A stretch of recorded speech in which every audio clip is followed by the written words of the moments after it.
Slipspace was supposed to be predictable, calculated, a dimension of purple-black void that UNSC ships had traversed for centuries with mathematical precision. But when the Forerunner artifact on Installation 07 activated during the battle against Cortana's created forces, Slipspace became something else entirely, a roiling storm of impossible energies that tore at the fabric of reality itself.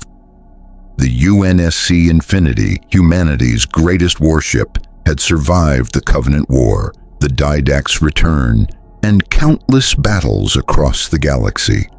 5,694 meters of cutting-edge human engineering, bristling with magnetic accelerator cannons and carrying a complement of Spartans that represented humanity's best hope for survival. But even Infinity couldn't withstand what happened when Forerunner technology met Slipspace in ways its ancient creators never intended. Captain Thomas Lasky gripped his command chair as the ship bucked violently, alarms screaming across every station on the bridge. Status report. Slipspace rupture expanding, his navigation officer shouted over the chaos. The artifact's energy signature is off every scale we have. It's pulling us toward... The officer's voice cut off as the view screen filled with light that shouldn't exist. Colors the human eye wasn't designed to process, and the sensation of falling through dimensions that had no name. Then silence. When the Infinity's systems rebooted and emergency lighting gave way to primary power, the bridge crew found themselves staring at a star field that matched no known charts. No UNSC beacons, no Forerunner installations, no familiar constellations from human-controlled space. "Where are we?" Lasky asked quietly, though he suspected no one aboard had an answer. In the ship's Spartan deployment bay, Master Chief Petty Officer John 117 was already on his feet, Mjolnir armor's shields flickering back to full charge as he assessed the situation with the calm professionalism of someone who had faced the end of the world more times than he could count. Around him, other Spartans were recovering from the violent transition. Spartan Thors, checking weapons and running diagnostics, while the few remaining Spartan Twos moved with the quiet efficiency that separated them from their younger counterparts. "Chief, you reading this?" Cortana's voice came through his helmet speakers, her holographic form appearing in his HUD. The AI looked concerned, which was never a good sign. "Our sensors are picking up energy signatures consistent with plasma weapons, but the configurations are all wrong, and there's something else. Massive capital ships engaging in what looks like a full-scale battle approximately 50,000 kilometers from our position." "Show me," Chief said, moving towards the nearest tactical display. What appeared on screen made even the veteran Spartan pause. Dozens of ships locked in combat, wedge-shaped vessels firing brilliant green bolts of energy at sphere-like craft that returned fire with red plasma. The ship designs were unlike anything in UNSC or Covenant databases. The weapons were energy-based but functioned on principles that Cortana's advanced analysis protocols couldn't immediately categorize. "Captain Lasky, this is Master Chief. We've got a situation." On the bridge, Lasky was receiving the same tactical data. "I see it, Chief. We're trying to determine which side, if any, we should contact. Any recommendations?" Before Chief could respond, Cortana's voice carried a new urgency. "Captain, we're being scanned. Multiple sources. Whoever's fighting out there just noticed we arrived." The wedge-shaped vessels, Venator-class star destroyers bearing the insignia of the Galactic Republic had indeed detected the massive unknown ship that had appeared on their sensors. On the bridge of the lead Venator, Jedi General Anakin Skywalker stood beside Clone Commander Rex, studying the tactical hologram with narrowed eyes. "That ship is huge," Rex observed, his clone armor bearing the distinctive blue markings of the 501st Legion. "Bigger than a Separatist dreadnought. But it's not broadcasting any known IFF codes." Anakin reached out through the Force, trying to sense the intentions of whoever commanded the mysterious vessel. What he felt was strange. Life, certainly. Thousands of beings aboard that ship. But their presence in the Force was muted somehow, distant in ways he couldn't explain. Not like battle droids, which registered as emptiness, but like beings who existed slightly out of phase with the galaxy itself. "Get me a channel to that ship," Anakin ordered, "and prep my fighter. If they're hostile, I want to be ready. If they're not, maybe we just found some unexpected help against the Separatists." Aboard Infinity, the communications array detected an incoming transmission on multiple frequencies. The language was completely unknown, but Cortana's translation protocols worked in real time, adapting to the patterns and structure within seconds. "UNSC Infinity, this is General Anakin Skywalker of the Galactic Republic. You've entered an active combat zone. Identify yourselves and state your intentions. If you're looking for the Separatist fleet, they're the ones with the ugly droid ships trying to kill us." Lasky and Chief exchanged glances across the ship's internal comm. First contact with an unknown civilization in the middle of their war. Standard UNSC protocol suggested caution, observation, and avoiding entanglement in local conflicts. But something told Chief that standard protocol had stopped applying the moment Forerunner technology tore them from their universe. "Open a channel," Lasky decided. "This is Captain Thomas Lasky, commanding officer of the UNSC Infinity. We're not part of your conflict. Our ship experienced a navigation malfunction. We're simply trying to determine our position and find a way home." There was a pause. Then Anakin's voice returned, carrying a mixture of curiosity and suspicion. "UNSC, never heard of it. And that's one hell of a navigation malfunction to drop you in the middle of the Clone Wars. Tell me, Captain, whose side are you on? The Republic's fight for freedom or the Separatists' droid armies?" "Neither," Lasky replied carefully. "We're from somewhere else, and we'd prefer to stay neutral until we understand the situation better." Neutral. Anakin's tone suggested he didn't believe in neutrality. "Here's the thing about neutral, Captain. In war, staying neutral just means both sides will eventually shoot at you. The Separatists are definitely going to want to know what kind of weapons that beast of a ship is packing.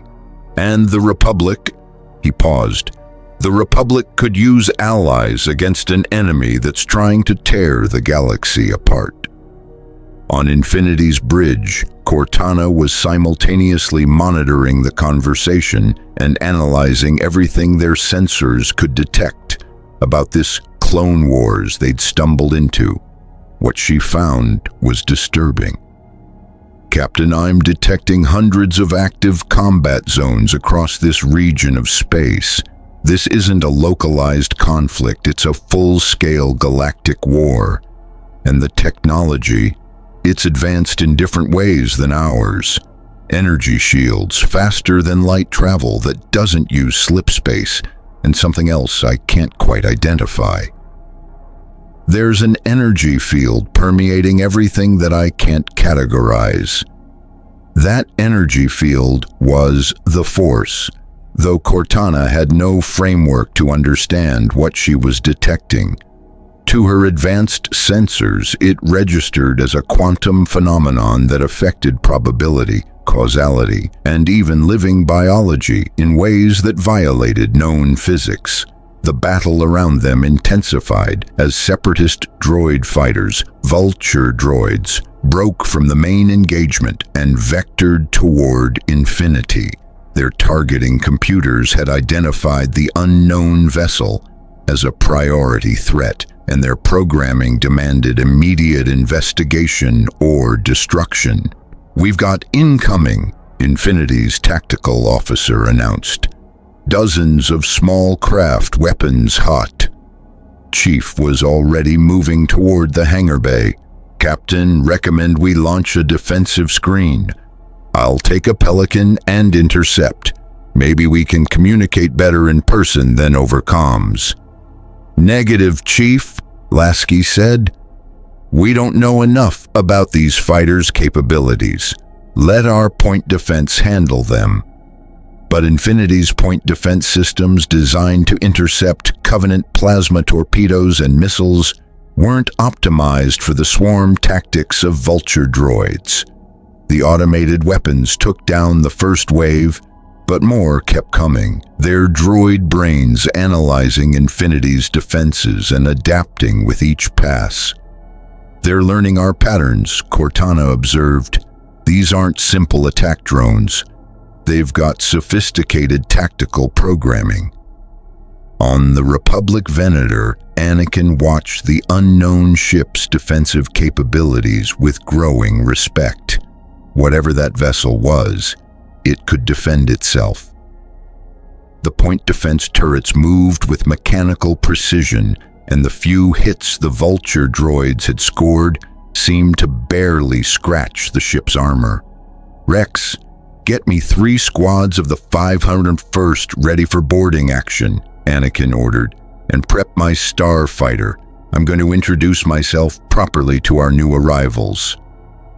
"Sir, boarding an unknown vessel could be dangerous," Rex pointed out, though he was already moving to execute the orders. Clones didn't question Jedi generals, but Rex and Anakin had fought together long enough that the commander could voice concerns. "Everything in war is dangerous, Rex," Anakin replied with the reckless confidence that made him one of the Republic's best generals and gave the Jedi Council endless headaches. "But something tells me these people aren't separatist, and we could use friends who fly ships that can take that kind of punishment." Master Chief stood in Infinity's primary hangar bay, watching through the atmospheric containment field as a small, wedge-shaped fighter approached. Behind it, several bulkier transports carried what sensors indicated were armed personnel. The fighter's pilot was skilled. Chief could tell from the approach vectors and the way the craft compensated for Infinity's mass affecting local space. The fighter landed with surprising grace, its canopy opening to reveal a young man in dark robes carrying what looked like a metal cylinder on his belt. When the man dropped from the cockpit to Infinity's deck, Chief immediately assessed him as a threat. Confident posture, athletic build, eyes that scanned the hangar with tactical awareness. Then the man smiled, extending his hand in a gesture that apparently meant the same thing in this universe as it did in Chief's. "General Anakin Skywalker, Jedi Knight and officer of the Grand Army of the Republic, and you must be the infamous Master Chief that Captain Lasky mentioned." Chief hesitated for a fraction of a second, his Mjolnir armor's height and bulk making him tower over the Jedi, before clasping Anakin's hand. The Jedi's grip was firm, enhanced by something Chief couldn't identify, but Cortana immediately flagged. "That energy field I detected," Cortana said privately through Chief's helmet speakers. It's concentrated around him, higher density than normal space, and his bio readings show stress on his cellular structure, consistent with some kind of enhancement, but not like Spartan augmentations. "Just Chief is fine," John said, his voice carrying the same calm professionalism, whether addressing admirals or making first contact with alien civilizations. "What brings you aboard, General Skywalker?" Anakin looked around the hangar bay with open curiosity, his force senses taking in the technology that felt simultaneously advanced and primitive compared to Republic standards. The armor was impressive. These soldiers looked like they could go toe-to-toe with super battle droids. But there was something else, something he couldn't quite grasp about this Master Chief and his crew. "Curiosity, mostly," Anakin admitted. "Ships don't just appear in the middle of war zones by accident, and that navigation malfunction story. I've used similar excuses when I didn't want to explain how I ended up somewhere I shouldn't be. So how about we skip the official versions and you tell me what really brought the UNSC Infinity to the Clone Wars?" Behind Anakin, the Republic transports had landed, and clone troopers filed out in organized formations. Chief counted approximately 60 soldiers in white armor, each carrying blaster rifles and moving with professional discipline that reminded him of ODSTs. These weren't conscripts. They were trained, experienced warriors. Captain Lasky's voice came through Chief's comm. "Chief, I'm watching from the bridge. Recommend we take this conversation to a more secure location, and be advised, our new friends brought an entire platoon with them. Either they're very cautious or they're planning to secure the ship by force." "Understood," Chief replied. Then to Anakin, "General, if you want real answers, we should talk somewhere more private, and your troops can stand down. If we wanted to harm you, you wouldn't have made it aboard." Anakin's hand instinctively went to his lightsaber, though he didn't activate it. The casual confidence in that statement wasn't a threat. It was a fact, and somehow Anakin believed it. "Fair enough. Lead the way, Chief. And don't worry about my men. They're here because I don't board unknown vessels without backup. After you've fought as many battles as I have, you learn to bring friends to strange situations." As they walked toward Infinity's conference room, Anakin couldn't help but notice the crew they passed. Humans, all of them, but wearing uniforms and carrying weapons unlike anything he'd seen. The ship itself felt different from Republic vessels, harder, more militaristic. Like it had been designed by people who expected war to be permanent rather than temporary. "So, Chief," Anakin said as they entered a conference room where Captain Lasky and several other UNSC officers waited, "before we get into official first contact protocols and diplomatic pleasantries, how about you tell me where you're really from? Because I've been all over this galaxy and I've never seen ships or armor like yours." Chief stood at the conference table, his visor reflecting the holographic star charts that Cortana had generated, charts that showed a galaxy with completely different stellar formations than any Republic database. When he spoke, his voice carried the weight of someone delivering news he knew wouldn't be believed. "We're not from your galaxy, General Skywalker. We're from a different universe entirely. And I think we just became involuntary participants in a war we don't understand." The silence that followed was broken only by the distant hum of Infinity's reactors and the quiet acknowledgement that first contact had just become infinitely more complicated. If you want to see more characters enter the Star Wars galaxy, hit that subscribe button and drop the name of a character you'd want to see in the comments below. May the Force be with you. The holographic display hovering above Infinity's conference table showed two galaxies side by side, one mapped by the UNSC over centuries of exploration, the other reconstructed from Republic navigation data that Cortana had quietly extracted during the initial communication exchanges. The differences were absolute. Different star formations, different stellar density, even the fundamental physics seemed to operate on slightly altered principles. Anakin Skywalker stared at the display, his tactical mind trying to process the impossible.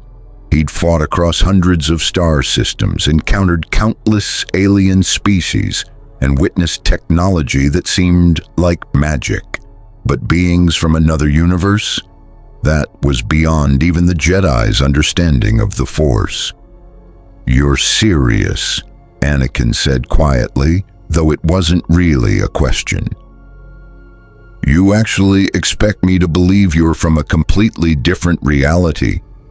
"Believe what you want, General," Captain Lasky replied, his command presence evident despite being seated.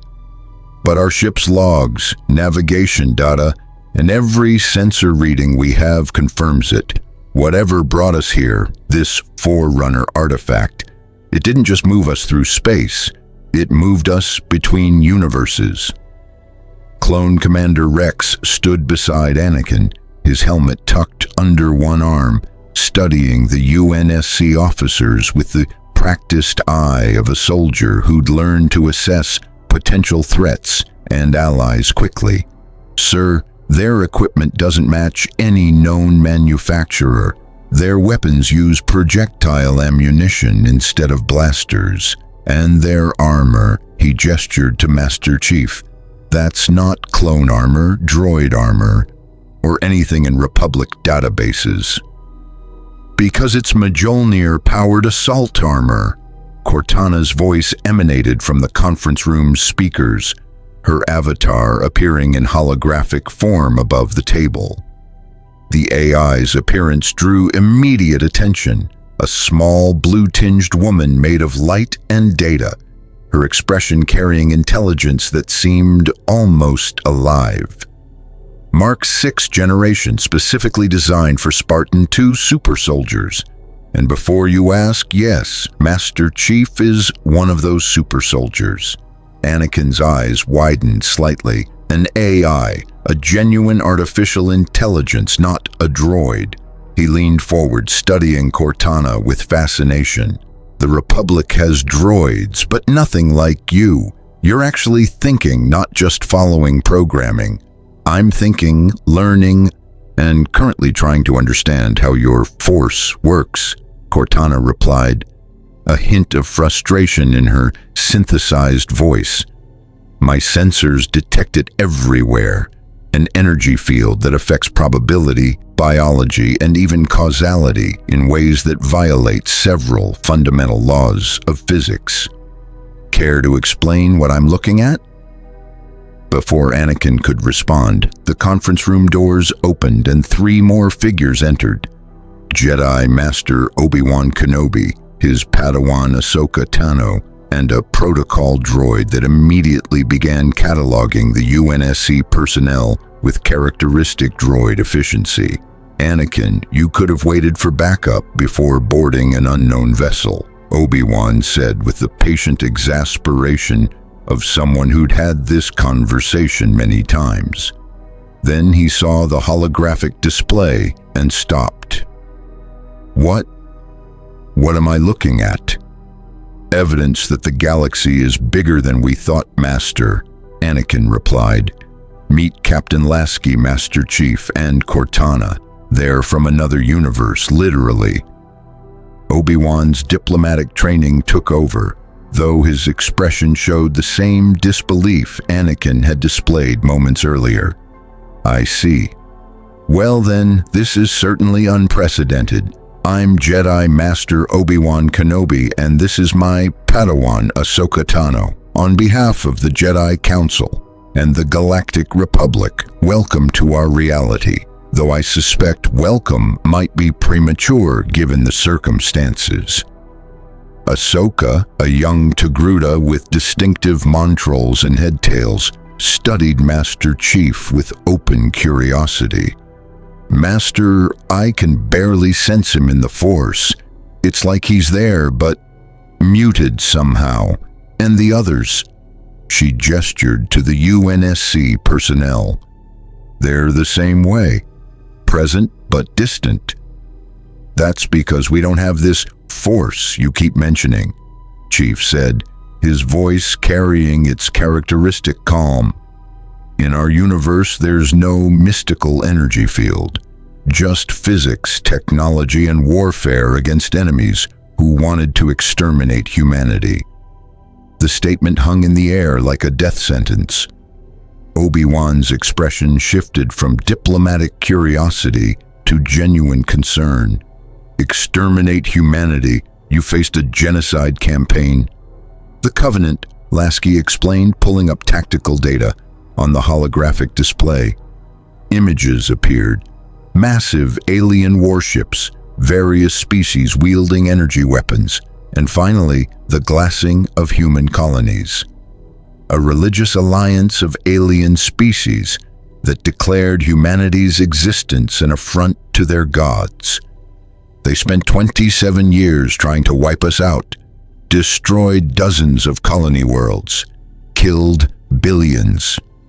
The holographic recordings showed Covenant ships reducing planets to molten glass, their plasma weapons turning colony cities into crematoriums.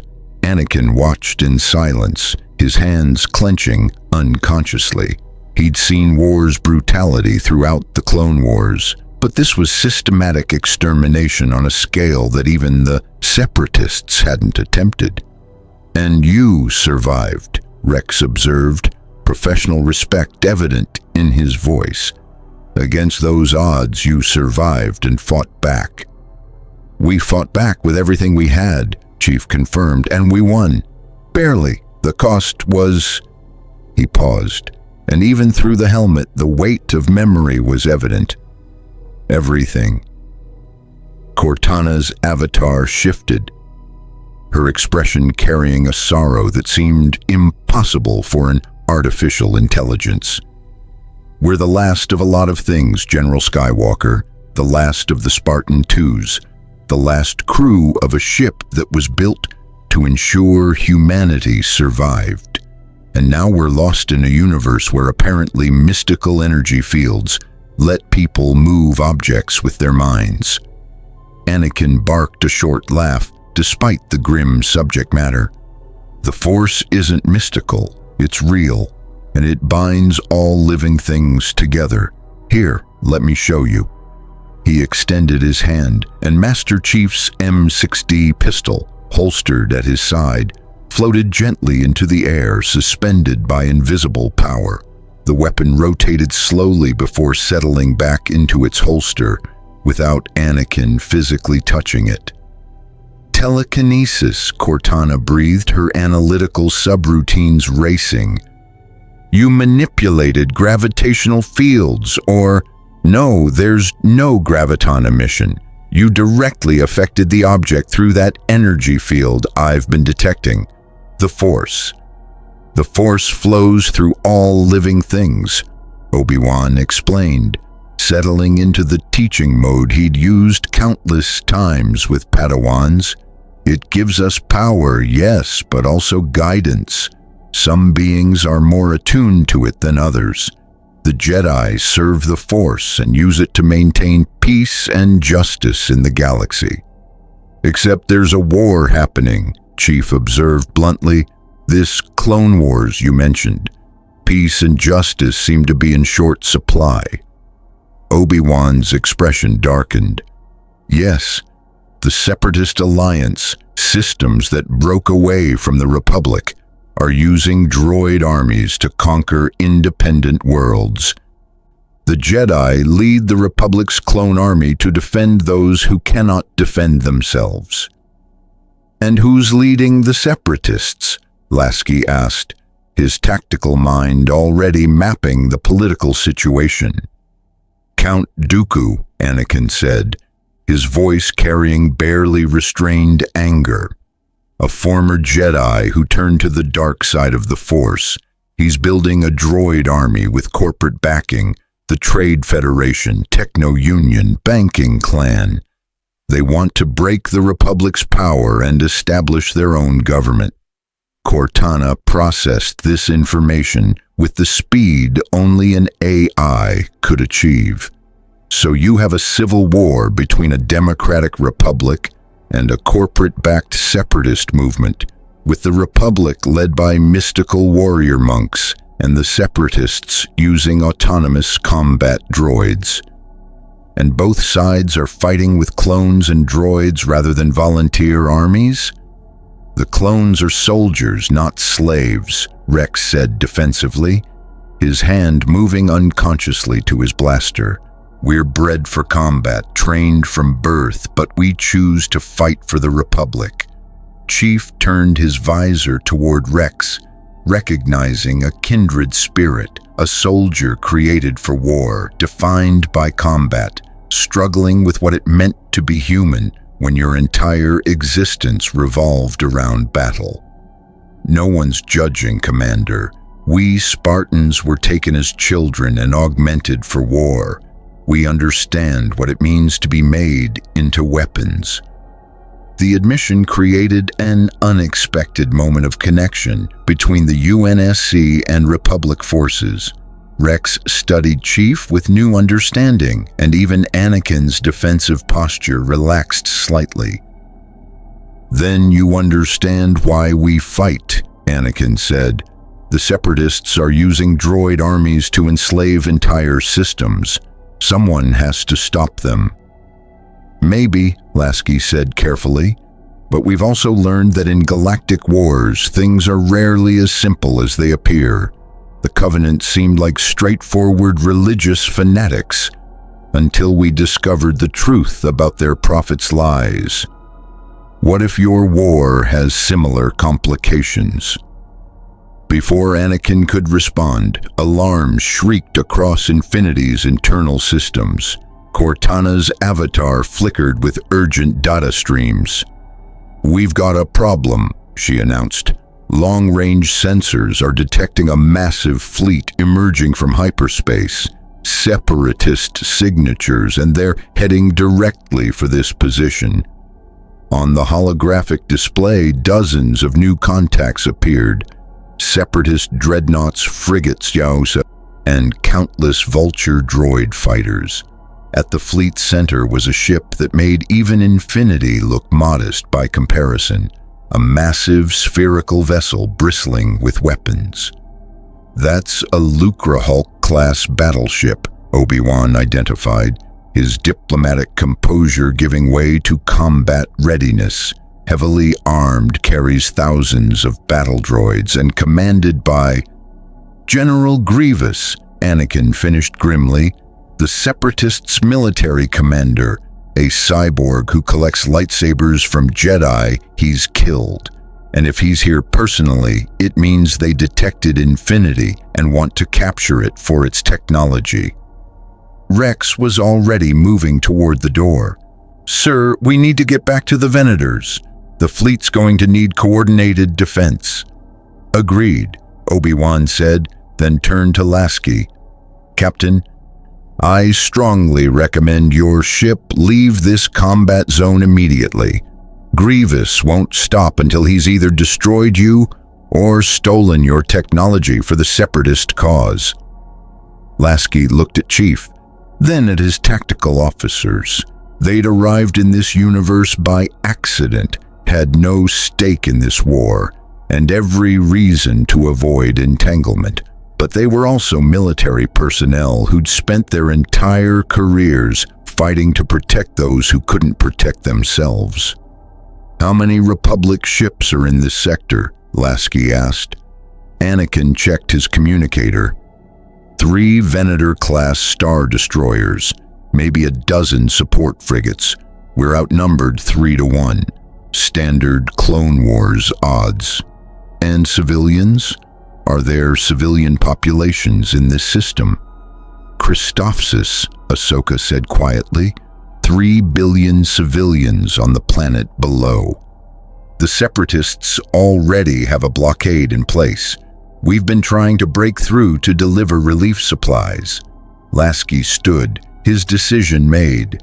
Then we're not leaving. Master Chief, prep all Spartan teams for combat operations. We're going to even those odds. Captain, we have limited ammunition, his tactical officer protested. If we commit to battle here, then we make every shot count, Lasky interrupted. I didn't become captain of humanity's greatest warship to run from a fight when innocent people need help. Besides, he allowed himself a slight smile. I'm curious to see how Covenant-killing Max perform against Separatist dreadnoughts. Anakin grinned, the expression transforming his face from stern general to reckless warrior. I like you, Captain. You're either very brave or very crazy. In my experience, General, there's not much difference, Chief replied. What's the tactical situation? The group moved to Infinity's bridge, where the main holographic display showed the unfolding battle. The Separatist fleet had already engaged the Republic Venators, their numerical superiority allowing them to envelop the Republic ships in a 3-dimensional crossfire. Turbo laser fire, brilliant green and red bolts, crisscrossed the void in patterns that resembled old Earth fireworks displays.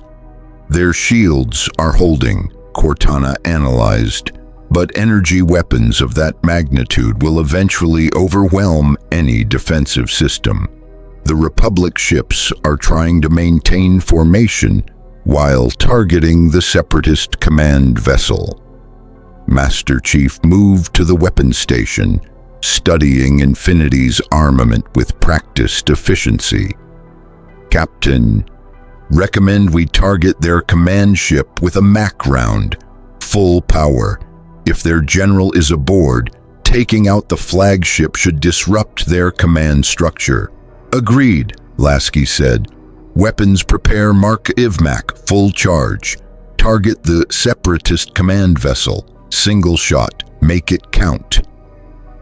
On the Separatist flagship, General Grievous stood in the command center, his cybernetic body towering over the battle droid crew. The cyborg general's mechanical breathing was a harsh rasp as he studied the tactical display, showing the unknown vessel that had appeared in the battle space. What is that ship? Grievous demanded, his vocabulator rendering his voice as a grating mechanical snarl. Unknown design, General, a tactical droid reported. It does not match any Republic or neutral configuration in our databases. Energy signatures suggest extremely powerful reactors and weapons systems that appear to be...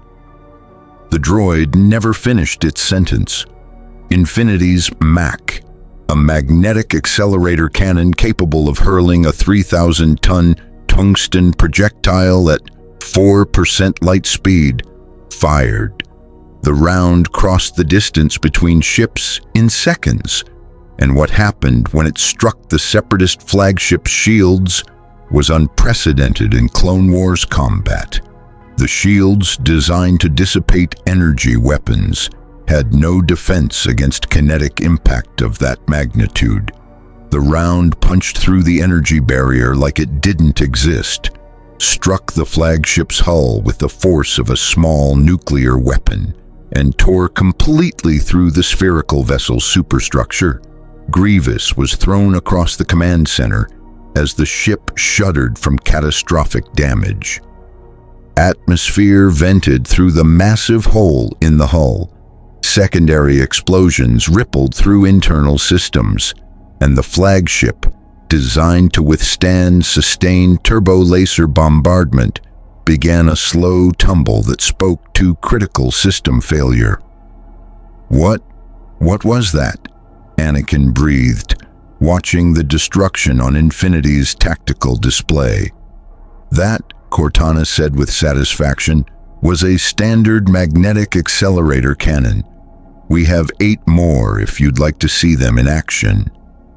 The Separatist fleet, suddenly leaderless with their command ship crippled, began to falter.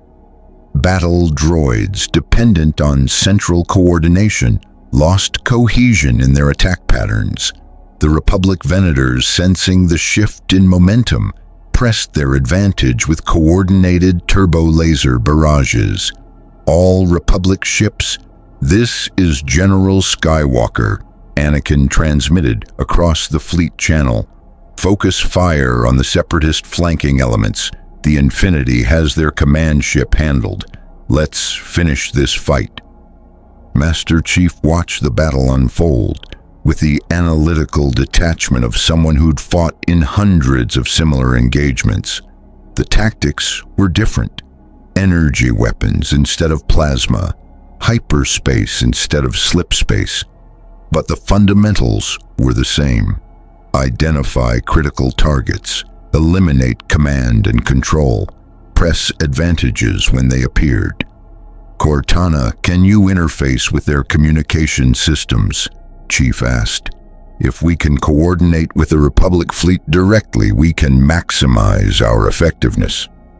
Already done, Cortana replied. I've tapped into their tactical network. Interesting. Their encryption is sophisticated, but uses completely different principles than UNSC or Covenant systems. And Chief, I'm detecting something else. There's coordinated traffic between the Separatist ships and something on the surface. They're not just attacking the fleet, they're coordinating a ground assault. Obi-Wan, still on Infinity's bridge, overheard Cortana's analysis. The Separatists have been trying to conquer Christophsis for weeks. If they're launching a ground assault while we're occupied up here, then we split our focus, Chief said, his tactical mind already formulating a response. Captain, recommend we deploy Spartans to the surface to reinforce Republic ground forces, while Infinity supports the space battle. Lasky nodded. Agreed. Master Chief, take Blue Team and provide ground support. Show these Separatists what Spartans can do against battle droids. Anakin looked between Chief and Lasky with growing respect. You just met us an hour ago and you're already willing to commit your special forces to our battle. We're soldiers, General, Chief replied simply. You fight to protect civilians from an enemy that wants to enslave them. That's all we need to know. Spartans. He switched to the internal Spartan channel. Prep for combat drop. We're going to war. In Infinity's deployment bay, Spartan teams moved with practiced efficiency. Mjolnir armor locked into drop pods.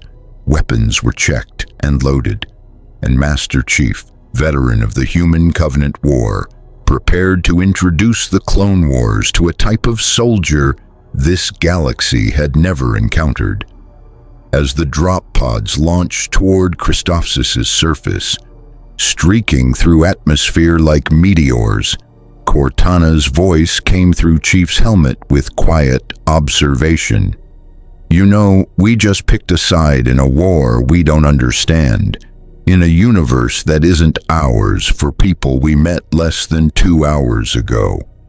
I know, Chief replied, watching the planetary surface rush toward him through the drop pod's viewport. Just wanted to make sure you were aware of that. Noted, Chief said, his hand resting on his assault rifle. Now let's show them what Spartans can do. The pod struck the surface with enough force to crater the ground, its doors blasting open to reveal a cityscape under siege. Battle droids, skeletal machines carrying blaster rifles, turned their optical sensors toward the new arrival, and Master Chief stepped out into the Clone Wars. The city of Christophsis was a monument to architectural ambition. Massive crystalline towers that refracted sunlight into rainbow patterns across streets designed for peaceful commerce. Now those streets ran with the sound of blaster fire and the mechanical march of battle droids. Clone troopers in white armor fought desperate holding actions against overwhelming numbers, their blue-marked officers coordinating defensive positions that grew thinner by the hour. Then the Spartans arrived. Master Chief's drop pod had cratered in the middle of a major intersection where a clone squad was pinned down by 3 advancing columns of B-1 battle droids. The skeletal machines advanced with the relentless efficiency of beings that didn't fear death because they'd never truly lived. Their vocabulators emitted the characteristic droid chatter: "Halt! Republic forces! Surrender or be destroyed!" "Roger, Roger!" Chief emerged from the pod with his MA-5D assault rifle, already tracking targets.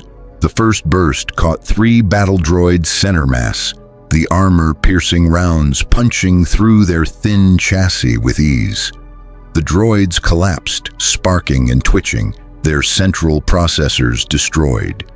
The remaining droids turned their weapons toward this new threat, blaster bolts screaming toward Chief's position. His energy shields flared brilliant blue as they absorbed the impacts, the Mjolnir armor's Covenant-derived technology proving more than equal to Clone Wars-era weapons. Chief moved, his augmented reflexes allowing him to process the battlefield at speeds that made him appear to blur. He cleared the intersection in seconds. 37 battle droids reduced to scrap metal by precise rifle bursts, grenades placed with surgical accuracy, and in 2 cases, simple physical destruction. Chief's armored fist punching through droid chassis like they were made of tinfoil. The clone troopers stared in shock as this massive armored figure stood among the wreckage, calmly reloading his weapon. "What the hell was that?" one clone breathed. "Reinforcements," Chief replied, his voice crackling through external speakers. "Master Chief Petty Officer UNSC, where's your commanding officer?" Before the clones could respond, 3 more impact craters announced the arrival of Blue Team: Linda 058, Kelly 0A7, and Fred 104, the last surviving members of Chief's original Spartan 2 class, aside from himself. They moved through the urban battlefield like death itself had taken physical form. Linda, the team's sniper, took position on a crystalline tower's ledge and began eliminating droid officers at ranges that shouldn't have been possible with conventional optics. Her SRS-99 sniper rifle barked methodically, each shot precisely placed through a droid's optical sensors or central processor. Kelly, the fastest Spartan, became a blur of motion as she cleared building after building of droid forces. Her speed allowed her to close distances before battle droids could track her, and her combat knife found the gaps in droid armor with lethal efficiency. Fred coordinated the team with tactical precision, his augmented mind processing battlefield data and issuing movement orders that kept Blue Team synchronized. Together, they were more than soldiers. They were a force multiplier that changed the entire tactical situation.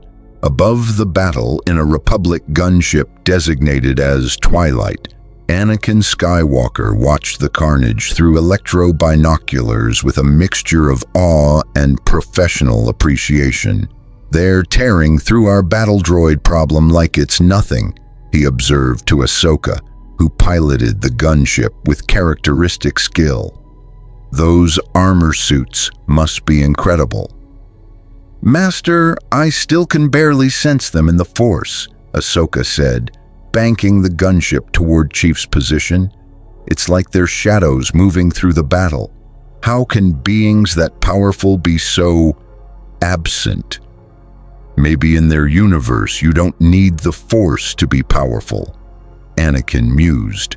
"Maybe you just need the right training and the right armor. Makes you think about the Jedi's reliance on our abilities." They landed the gunship near Chief's position, and Anakin jumped out before the craft had fully touched down. His lightsaber ignited, brilliant blue plasma humming with contained energy as he moved to support the Spartans' advance. A super battle droid, the B-2 model, heavily armored and equipped with wrist-mounted blasters, emerged from cover and opened fire. Anakin's blade moved in defensive patterns, deflecting the bolts back toward their source. But before he could close for the kill, Linda's sniper rifle spoke from her perch, and the super battle droid's head exploded in a shower of sparks and metal fragments.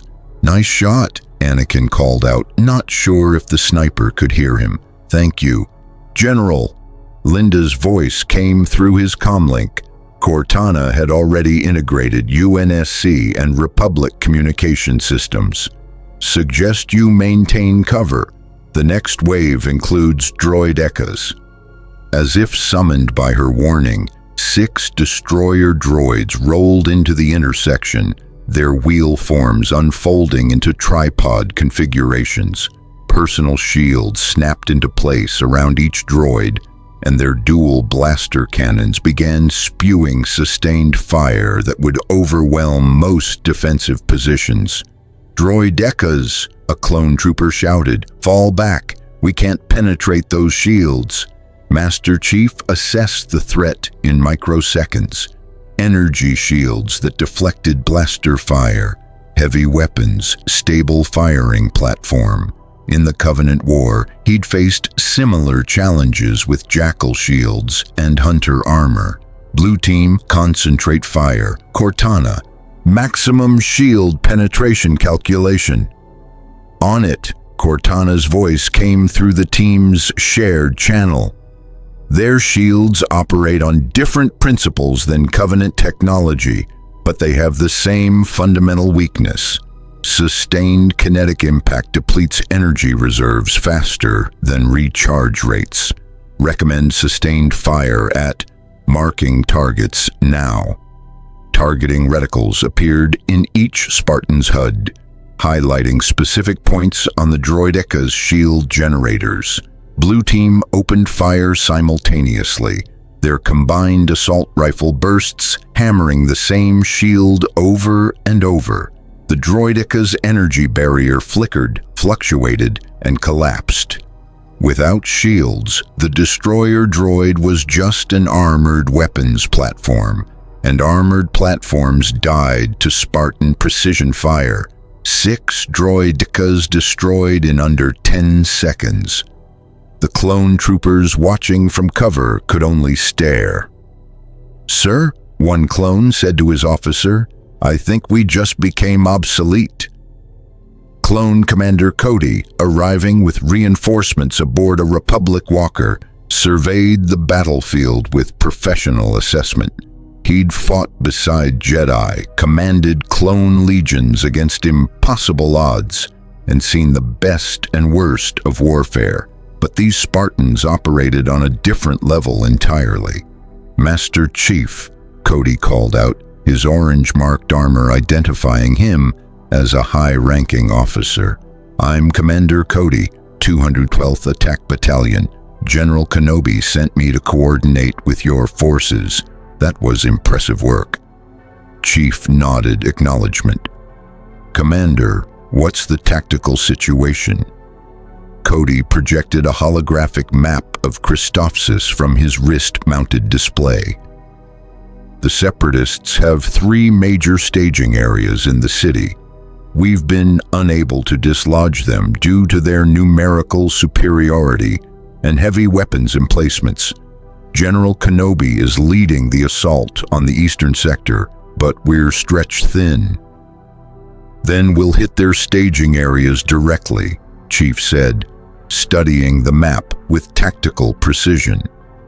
Blue team can neutralize their heavy weapons, while your clone forces maintain pressure on their main lines.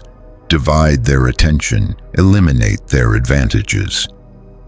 That would require deep penetration into enemy territory, Cody observed. Casualties would be... Spartans don't leave casualties, Fred interrupted, his voice carrying the quiet confidence of someone who'd survived impossible odds. We go in, complete the mission, and extract. It's what we do. Anakin, listening to the exchange, couldn't help but grin. I like these guys, Cody. They think like Jedi, but fight like something even more dangerous.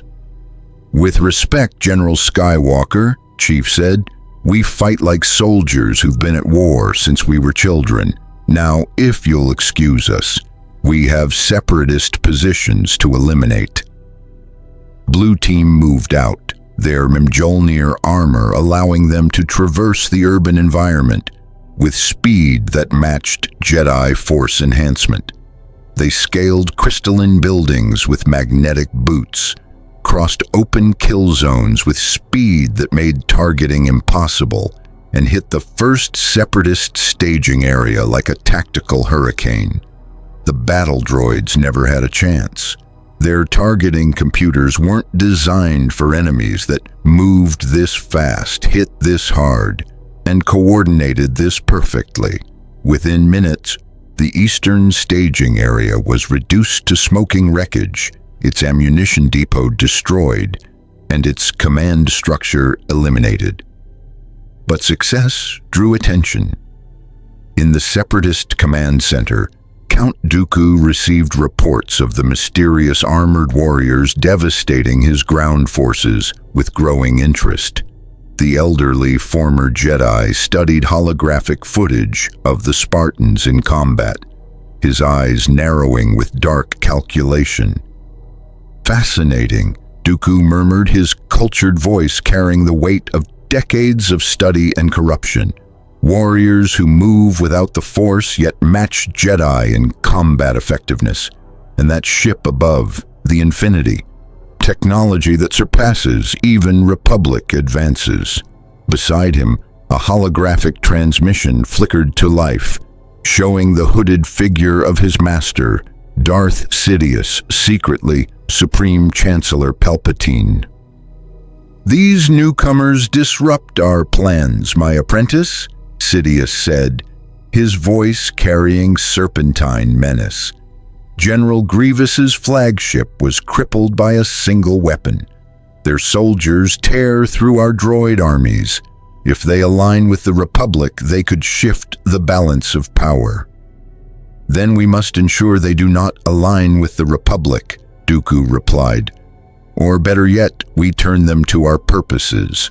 Warriors of their caliber free from Jedi dogma. Imagine what they could accomplish under proper guidance.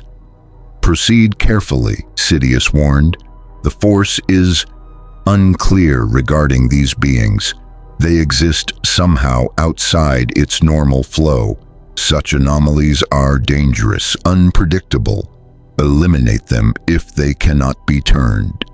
The transmission ended, and Dooku activated a secure channel to his specialized forces. Deploy the Magna Guards. I want these Spartans tested and prepare my ship. I will negotiate with these UNSC forces personally. Above Christophsis, the space battle had reached a temporary stalemate. The Separatist fleet, still reeling from the loss of their command ship, maintained defensive positions while attempting to reorganize. The Republic Venators, reinforced by Infinity's devastating firepower, held the high ground but lacked the numbers to press a complete victory. On Infinity's bridge, Captain Lasky coordinated with Jedi General Obi-Wan Kenobi, who had transferred aboard to observe the ship's capabilities firsthand. "Your weapons are remarkable, Captain," Obi-Wan observed, watching Infinity's tactical display track dozens of targets simultaneously. That Mac cannon turned the tide of battle with a single shot. The Republic could use such technology. "With respect, General, we're not in the business of sharing weapons technology with governments we just met," Lasky replied diplomatically. "We've learned that lesson the hard way." Obi-Wan stroked his beard thoughtfully. "A wise policy, though I sense there's more to that statement than simple caution. You've been betrayed before. Let's just say our war taught us that not everyone who claims to fight for the right reasons is trustworthy," Lasky said carefully. "Even our own government made decisions that complicated matters." Before Obi-Wan could probe further, Cortana's avatar appeared with urgent information. "Captain, I'm detecting a single ship breaking from the Separatist fleet. It's broadcasting diplomatic protocols and requesting permission to dock with Infinity.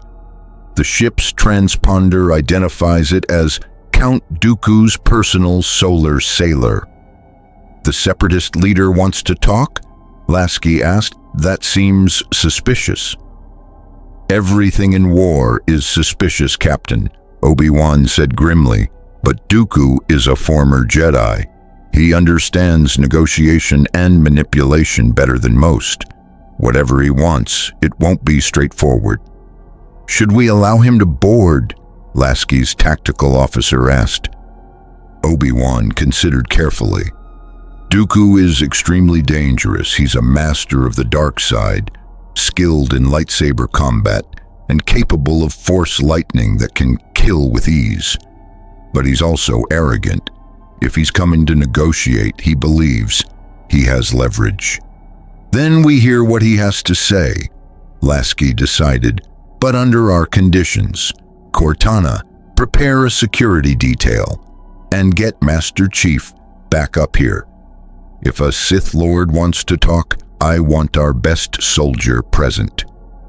On the surface, Chief received the recall order, while Blue Team finished securing the third Separatist staging area.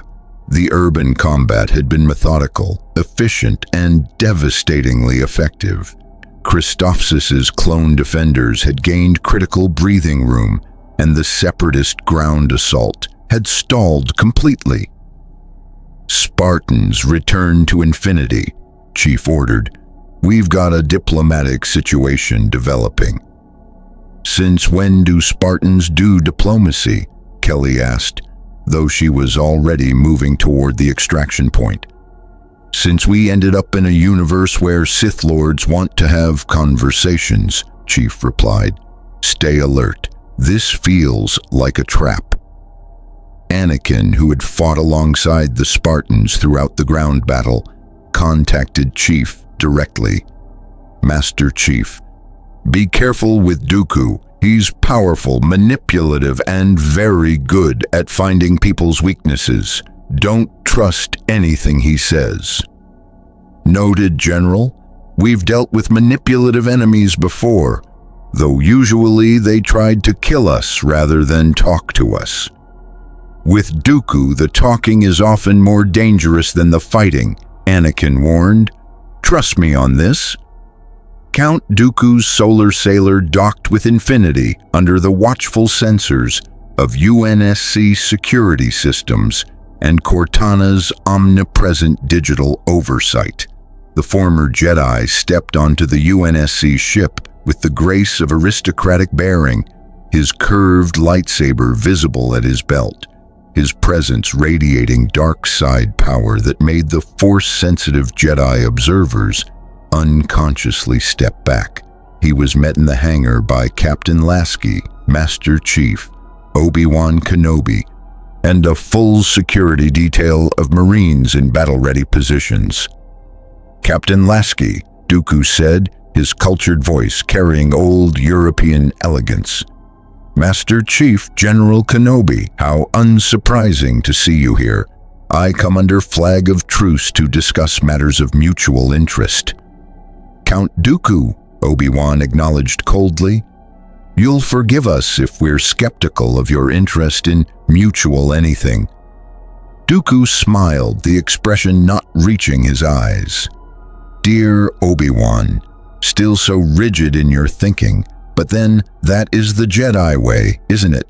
Black and white, light and dark, with no room for the complexities that govern actual galactic politics."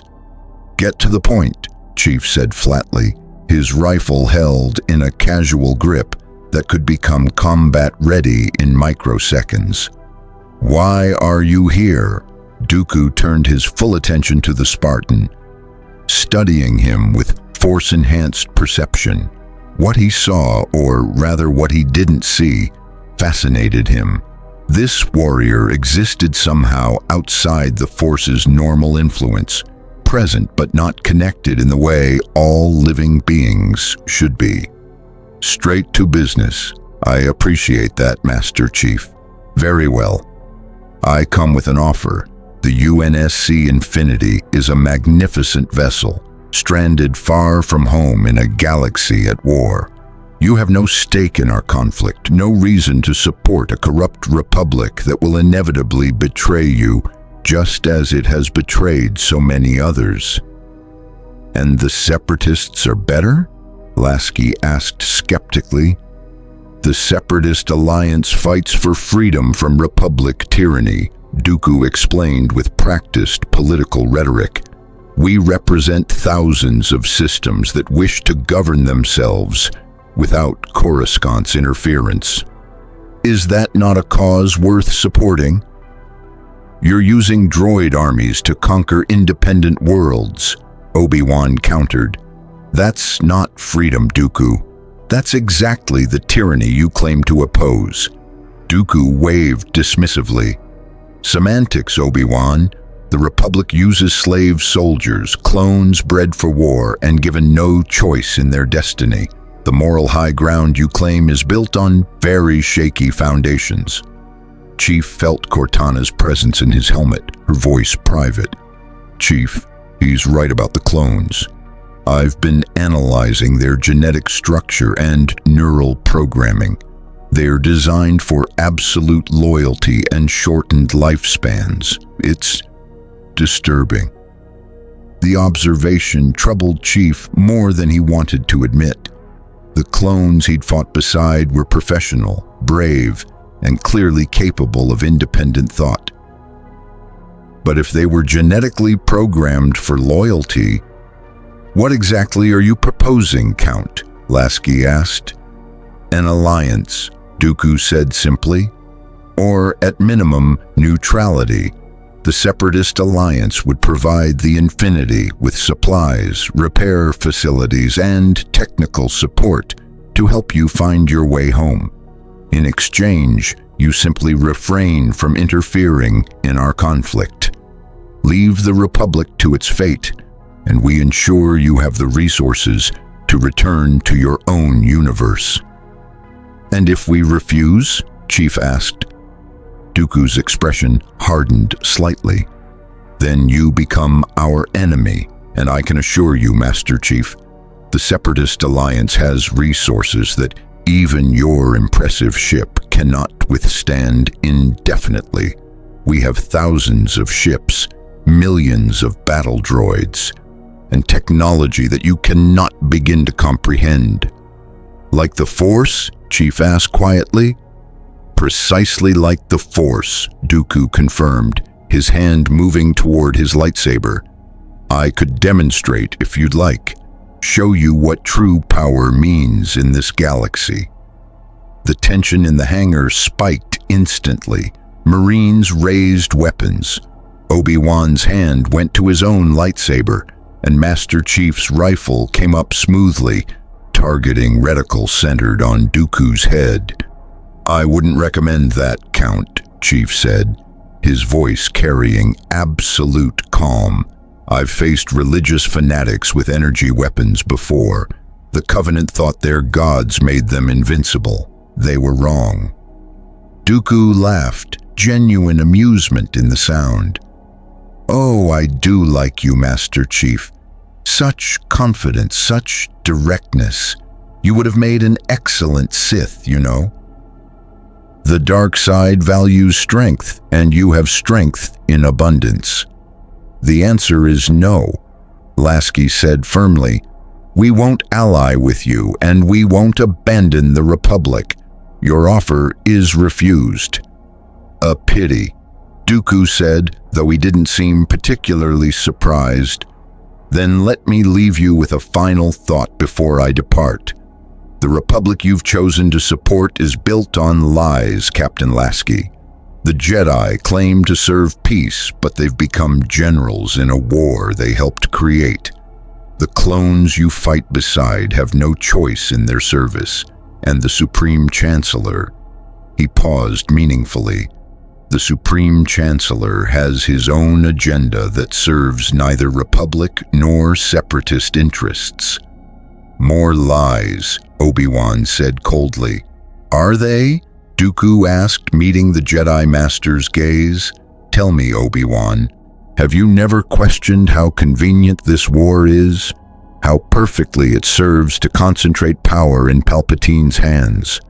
The Jedi may not see it, but I suspect Captain Lasky and Master Chief understand political manipulation when they see it. He turned back toward his ship, then paused. We will meet again, I think, and when we do, I hope you've reconsidered. The galaxy is larger and stranger than you know, Captain. Choose your allies carefully. Count Dooku departed, his solar sailor launching from Infinity's hangar and returning to the Separatist fleet. In his wake, he left questions that none of the assembled officers wanted to acknowledge. He's trying to sow discord, Obi-Wan said firmly. It's a standard Sith tactic. Ignore his words. But Cortana had already begun analyzing Dooku's statements against Republic communication intercepts, political databases, and the patterns she'd detected in how this war was being conducted. And what she found troubled her deeply. Captain, she said privately on Lasky's command channel, I hate to say this, but Count Dooku might be telling the truth about some things. The war's patterns are off. Both sides make strategic decisions that prolong the conflict rather than seeking decisive victory. It's almost like someone's manipulating both sides, Lasky finished grimly. Yeah, I noticed that too. Master Chief stood watching Dooku's ship disappear into the Separatist fleet, his tactical mind processing the conversation's implications. They'd arrived in this universe by accident, chosen a side based on limited information, and now faced the possibility that the side they'd chosen might be as compromised as the enemy. The Clone Wars, he realized, were far more complicated than a simple conflict between freedom and tyranny. And the Spartans had just stepped into the middle of a galactic conspiracy they didn't yet understand. The victory at Christophsis had been decisive. With the Separatist ground forces shattered and their fleet in disarray, the Republic quickly consolidated control over the system. The grateful planetary government hosted a ceremony honoring their liberators, clone troopers who had held the line, Jedi who had led them, and the mysterious UNSC forces whose arrival had turned certain defeat into victory. But Master Chief didn't attend the ceremony. He stood instead in Infinity's war room with Captain Lasky, Cortana, and select members of Blue Team, reviewing intelligence that painted an increasingly disturbing picture of the Clone Wars. Show them what you found, Lasky said to Cortana. The AI's avatar materialized above the conference table, her expression carrying uncharacteristic uncertainty. "I've spent the last 48 hours analyzing Republic and Separatist communication networks. Both sides have relatively robust encryption, but nothing I can't crack given enough processing time. What I found is troubling." Holographic data streams appeared, showing message intercepts, supply chain logistics, and strategic planning documents from both Republic and Separatist forces. "Look at the patterns," Cortana continued. "Both sides consistently make decisions that prolong the war rather than end it.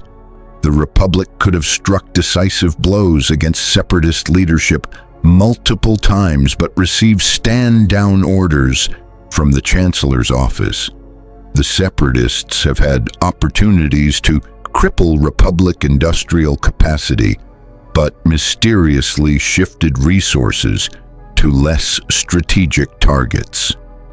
Fred leaned forward, his Spartan tactical training recognizing the implications immediately. Someone's managing both sides, keeping them balanced so neither can achieve total victory. "Exactly," Cortana confirmed. "And there's more. I've traced financial flows, military procurement, and political influence networks. Captain, this war is being orchestrated. The question is, by whom and for what purpose?" Kelly spoke up, her voice carrying the directness all Spartans shared. "Count Dooku warned us about this, about the Chancellor having his own agenda. A Sith Lord's word isn't exactly reliable intelligence," Linda observed from where she'd been, field stripping her sniper rifle with practiced efficiency. "No," Lasky agreed, "but even lies contain truth, and our own analysis supports his claims. The problem is we don't have enough information about this galaxy's politics to understand who benefits from an endless war." A knock at the war room door interrupted the discussion. Commander Cody entered, his orange-marked armor freshly cleaned after the battle. The clone officer carried himself with professional bearing, though his expression suggested he brought news he'd rather not deliver. "Captain Lasky, Master Chief, General Kenobi requests your presence aboard the Negotiator. The Jedi Council wants to speak with you directly via holographic transmission. It's not exactly optional."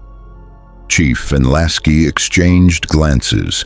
The Jedi Council, the governing body of force-wielding mystics who led the Republic's military forces. They'd avoided direct contact until now, but Infinity's intervention at Christophsis had apparently drawn their attention.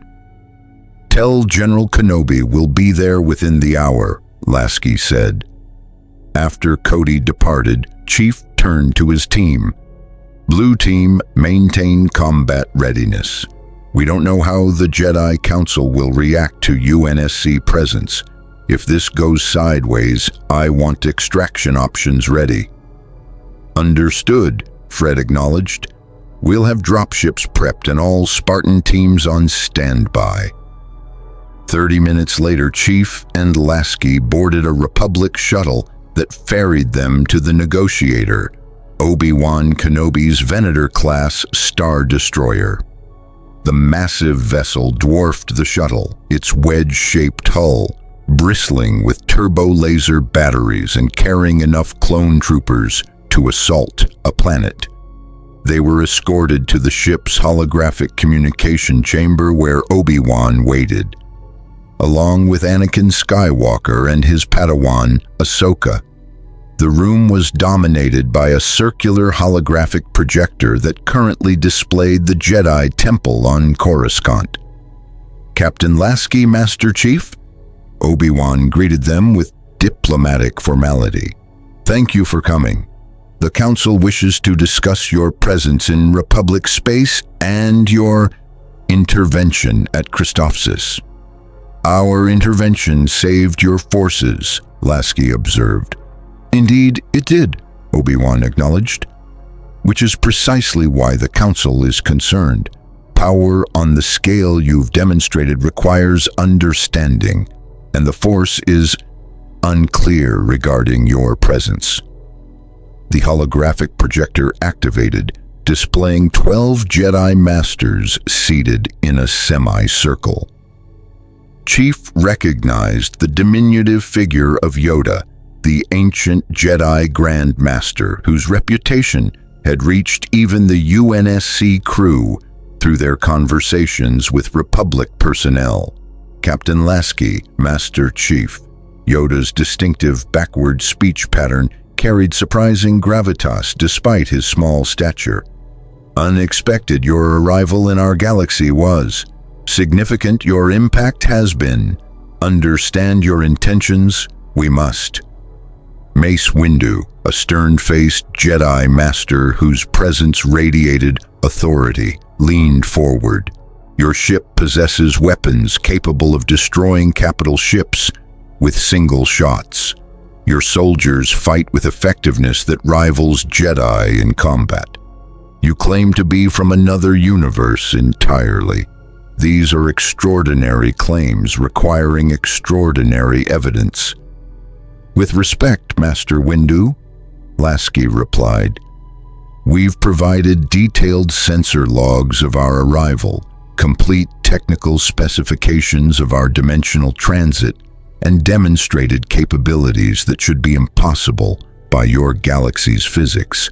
What more evidence do you require? The Force is disturbed by your presence, another council member, Ki-Adi-Mundi, said carefully. You exist somehow adjacent to it rather than within it. This is unprecedented and potentially dangerous. Chief spoke for the first time, his voice carrying through the holographic transmission with characteristic directness. Dangerous to whom? We fought to protect Republic civilians and your clone forces. We've asked for nothing in return except information to help us find a way home. Yet you refused Count Dooku's offer of assistance, Mace Windu observed. Why choose the Republic over the Separatists if your only goal is to return home? Because we've fought religious fanatics before, Chief replied. The Separatists' droid armies and authoritarian leadership remind us too much of enemies we barely survived. The Republic, for all its flaws, at least claims to fight for freedom. Claims to fight, Yoda repeated, his large eyes studying Chief with unsettling intensity.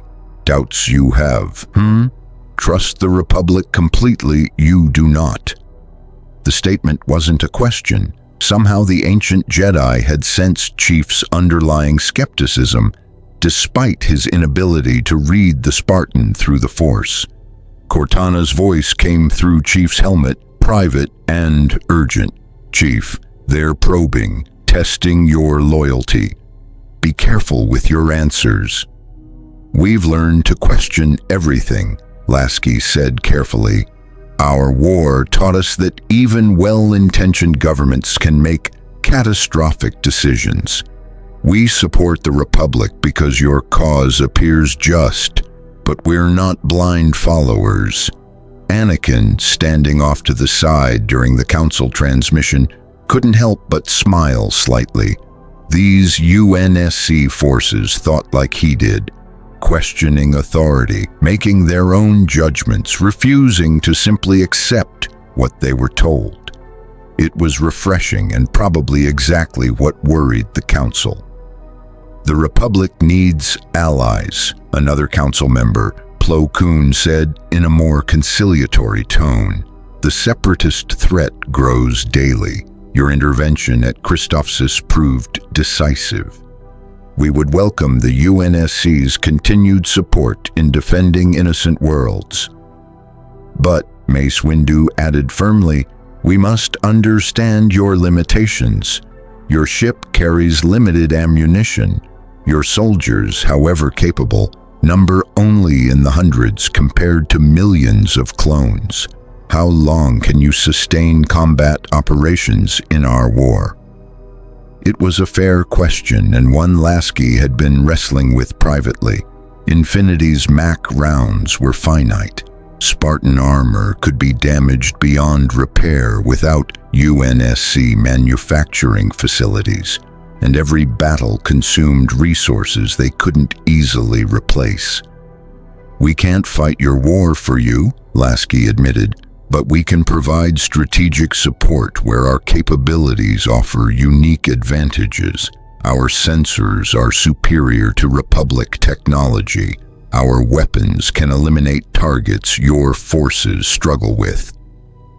And our soldiers' training might benefit clone units through joint operations." Yoda was silent for a long moment, his ancient eyes seeming to look through rather than at the UNSC officers. "A greater purpose your arrival may serve. In the Force disturbances I sense. Shadows move that even Jedi eyes cannot see. Perhaps fresh perspective the galaxy needs. Perhaps warriors from beyond the Force itself has brought." "You think our arrival was deliberate?" Chief asked. "Coincidence the Force does not create," Yoda replied cryptically. "Here you are for a reason. What that reason is, time will reveal." Mace Windu didn't look convinced. "The Council will deliberate on how to proceed with UNSC cooperation. In the meantime, you're authorized to continue supporting Republic operations where appropriate. But understand, we will be watching. Power without understanding is dangerous, and we don't yet understand you." The transmission ended, leaving Chief and Lasky in the holographic chamber with the 3 Jedi present. "That went well," Anakin said dryly. "The Council basically told you they don't trust you, but want your help anyway." "Standard political double-talk," Lasky observed. "We've dealt with Oni, our own intelligence organization. Compared to them, your council is refreshingly direct." Obi-Wan stroked his beard thoughtfully. "I sense there's more you're not telling us, Captain. Your AI, Cortana, she's been unusually quiet during official communications, almost as if she's actively analyzing rather than participating." Chief and Lasky exchanged glances. The Jedi were more perceptive than they'd anticipated. "Cortana is conducting intelligence analysis," Lasky admitted carefully. "It's what she does, and what she's found is concerning." "How concerning?" Obi-Wan asked. Before Lasky could answer, alarm shrieked across the negotiators' bridge. A clone officer's voice carried over the ship's intercom. "General Kenobi to the bridge. We're detecting a massive Separatist fleet emerging from hyperspace. Count Dooku is leading them personally, and they're broadcasting a demand to surrender the UNSC Infinity." "It seems Count Dooku didn't appreciate your refusal," Obi-Wan said, already moving toward the bridge. "Captain Master Chief, recommend you return to your ship immediately. This is about to become a major engagement." The tactical situation became clear the moment Chief and Lasky reached Infinity's bridge. The Separatist fleet had arrived in overwhelming force. 2 Lucrehulk-class battleships, a dozen Providence-class destroyers, and countless smaller support vessels. At the fleet's center was a unique vessel that Cortana identified as the Invisible Hand, General Grievous's personal flagship, rebuilt and reinforced after Infinity's Mac strike. "They brought everything," Cortana observed. "This isn't a random attack. They're specifically targeting us." On the main view screen, Count Dooku's holographic image appeared, his expression carrying cold satisfaction. "Captain Lasky, Master Chief, I gave you an opportunity to avoid this conflict. You chose poorly. Now you will surrender your vessel for Separatist analysis, or we will take it by force. Your choice." "Our choice," Lasky replied evenly, "is to tell you to go to hell. All hands, battle stations, prepare for fleet engagement." Dooku's smile was predatory. "So be it. General Grievous, you may begin the assault. Destroy any Republic ships that interfere. But I want the Infinity intact. Its technology will serve the Separatist cause well." The space above Christophsis erupted into chaos. The Separatist fleet advanced in coordinated formation, their turbo lasers already charging. The 3 Republic Venators moved to intercept, their clone crews knowing they were desperately outnumbered but refusing to abandon their newfound allies. "Captain, the Republic ships are forming a defensive screen around us," Infinity's tactical officer reported. "They're taking fire to protect our position." Lasky watched as clone-crewed star destroyers absorbed devastating turbo-laser barrages, their shields flaring brilliant white under the onslaught. Men were dying to give Infinity time to respond. "We're not hiding behind allies," Lasky said firmly. "All weapons, free fire. Target the enemy capital ships. And someone get me Master Chief. I want Spartans ready for boarding action because you know Grievous is going to try that." Master Chief was already suiting up in Infinity's armory, Blue Team moving with practiced efficiency around him.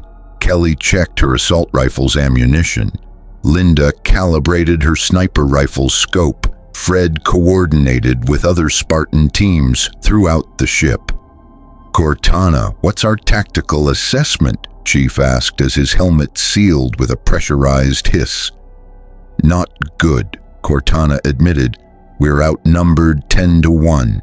Our MAC rounds can take out their capital ships, but we only have 6 rounds left. After that, we're down to missiles and point defense, effective against fighters, but less so against battleship-grade armor." "Then we make those 6 shots count," Chief said. "And we prepare for boarding action. Grievous will try to capture the ship. We need to be ready when he does."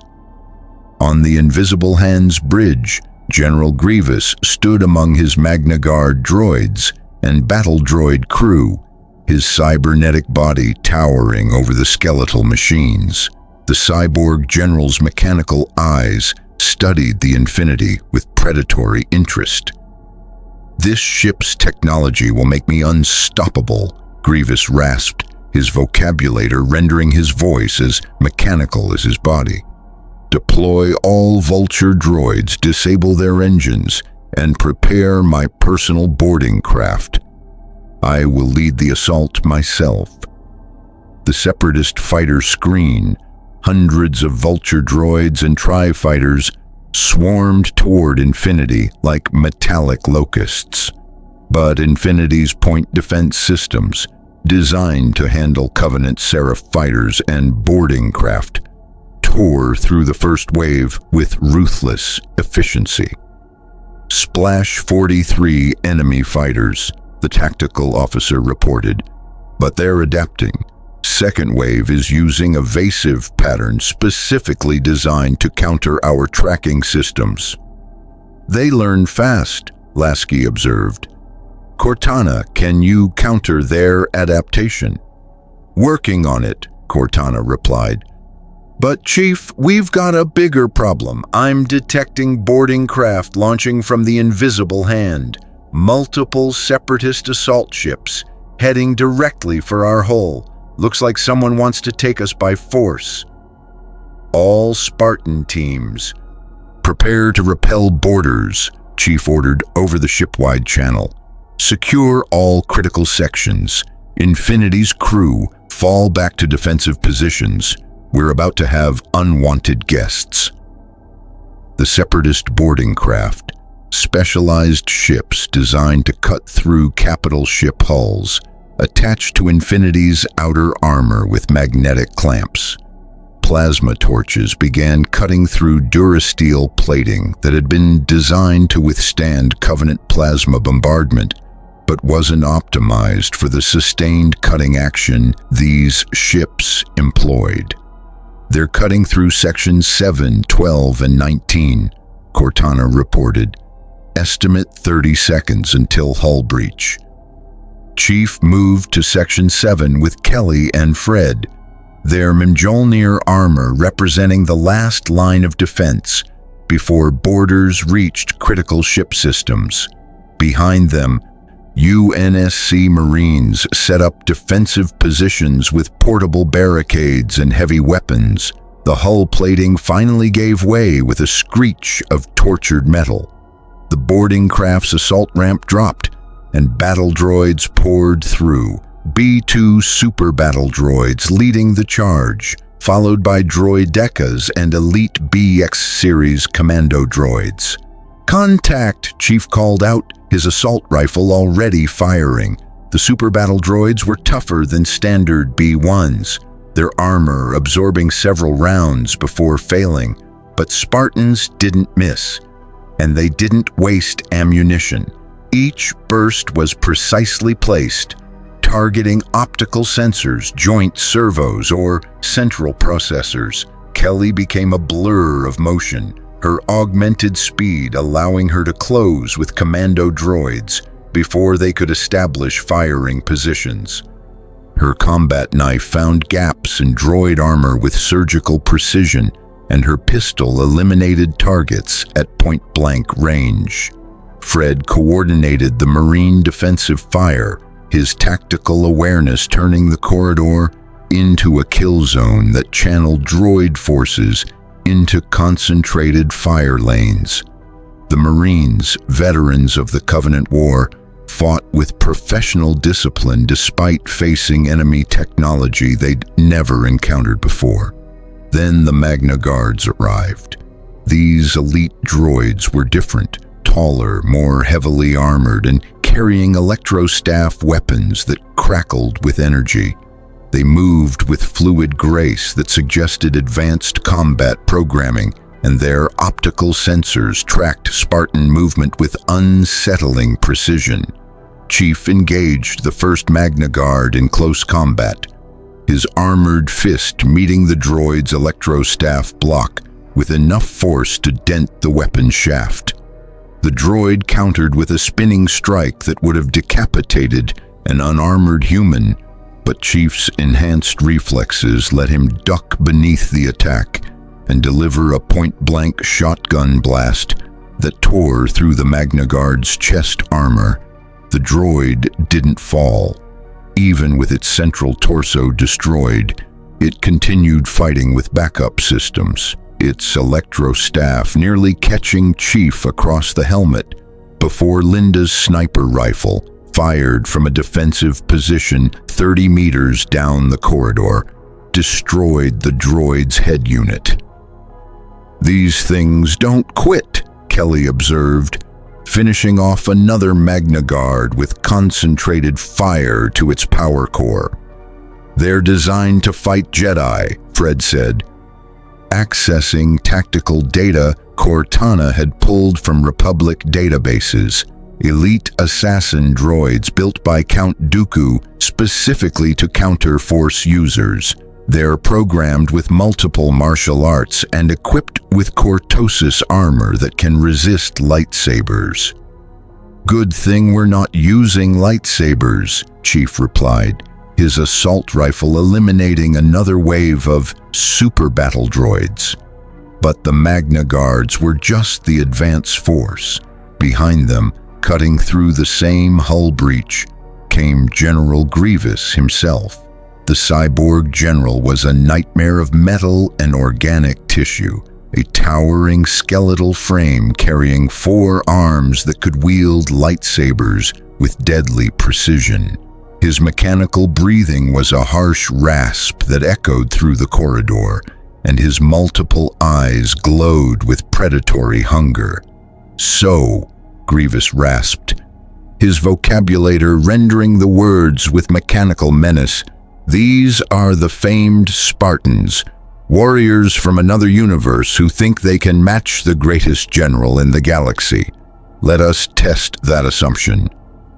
4 lightsabers ignited in Grievous's hands, trophies taken from Jedi he'd killed.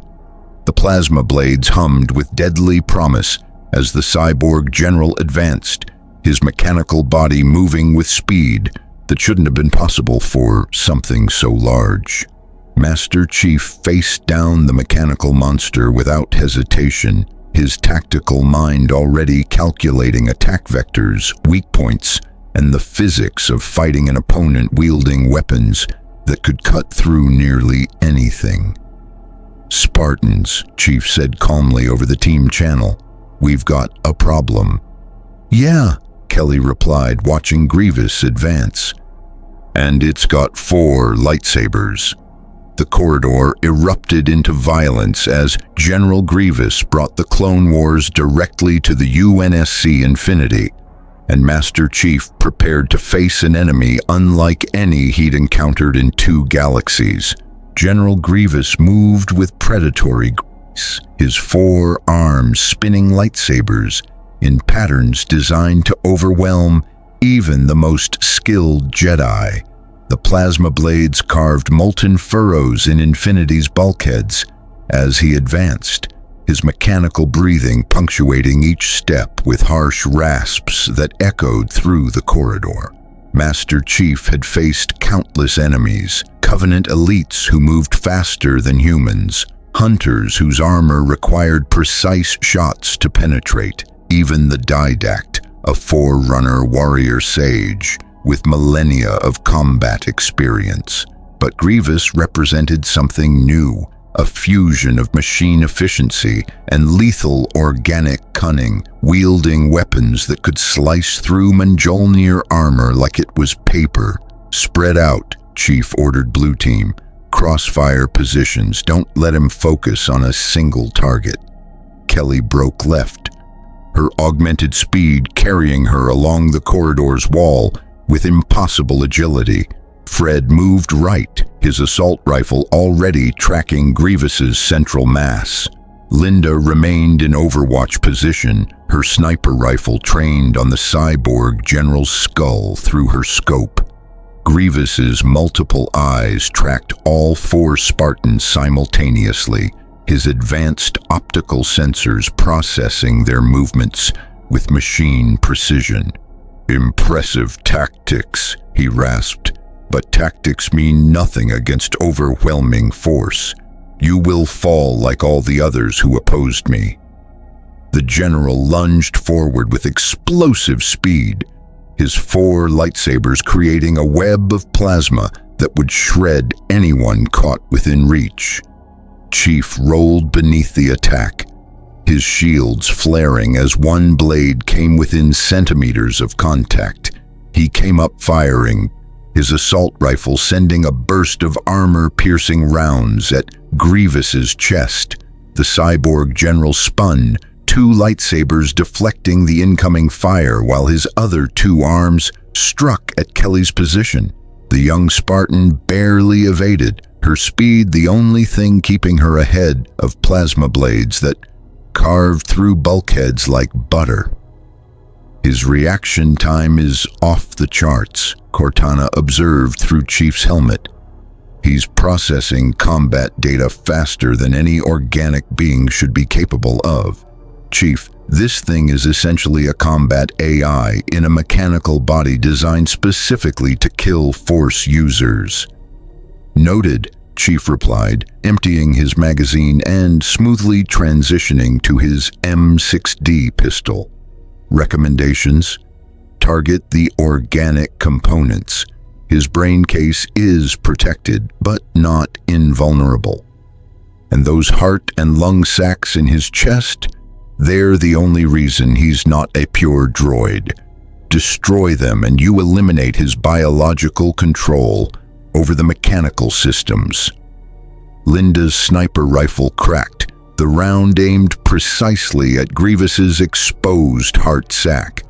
The cyborg general twisted with impossible speed, one lightsaber coming up to deflect the bullet in a shower of sparks. But the deflection threw off his attack rhythm for a fraction of a second. Fred exploited the opening, his grenade launcher sending a high explosive round directly at Grievous's feet. The detonation rocked the corridor, shrapnel peppering the cyborg's armor and forcing him back several steps. He deflected a hypersonic round with a lightsaber, Linda said, professional disbelief evident in her voice. That shouldn't be physically possible. He's using predictive algorithms, Cortana explained, anticipating trajectories and moving to intercept before the rounds arrive. It's the same principle Jedi use with the Force, except Grievous is doing it through pure computational processing.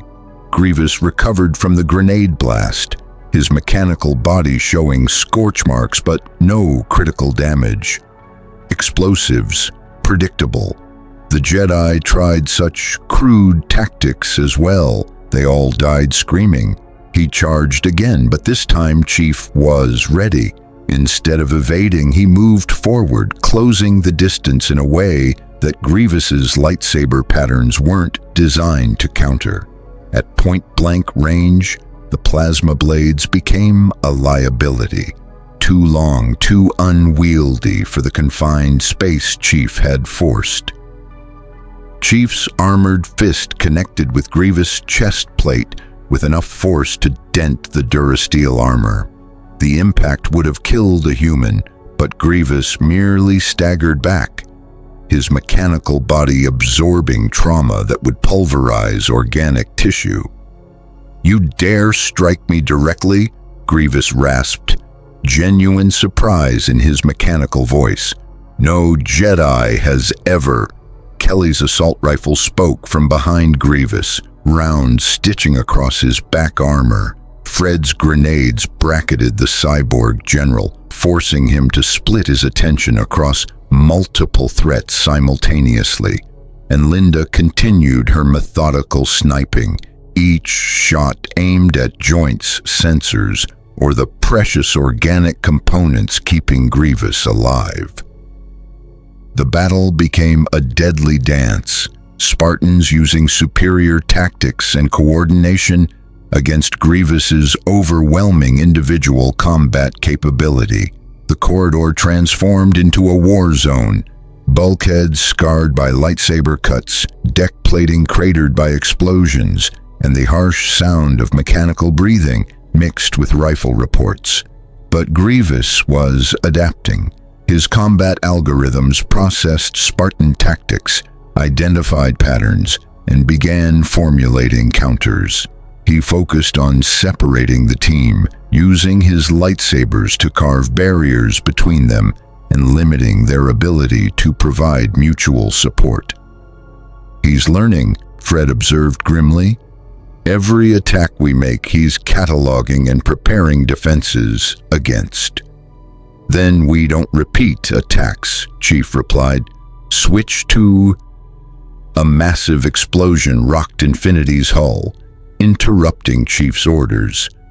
Cortana's voice carried urgent alarm across all channels. "Captain Lasky, we've got multiple hull breaches across decks 7 through 12. Separatist boarding parties are hitting us from 6 different vectors, and the space battle isn't going well. 2 Republic Venators are heavily damaged, and the Separatist fleet is concentrating fire on our engines." On Infinity's bridge, Captain Lasky faced a tactical nightmare. His ship was designed to fight capital ship engagements, not repel multiple simultaneous boarding actions while engaged in fleet combat. The Separatist strategy was sound: overwhelm Infinity with enough threats that her superior firepower couldn't be brought to bear effectively. "Mac rounds remaining?" Lasky demanded. "4, sir," his weapons officer reported, "but with boarding craft attached to our hull, firing the Max risks destroying our own ship through recoil."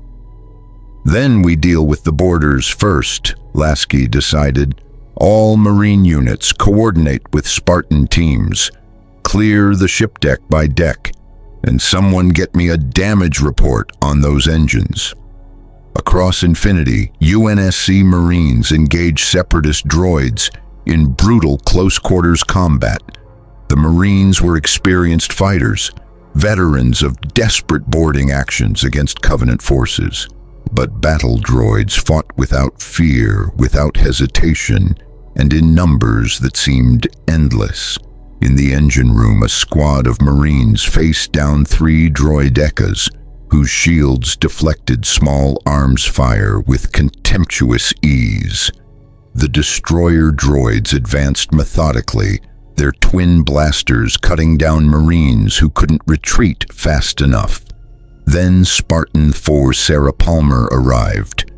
Her Mjolnir armor painted in distinctive yellow accents, she assessed the situation in seconds, grabbed a damaged conduit from the deck, and hurled it with augmented strength directly at the lead droideca.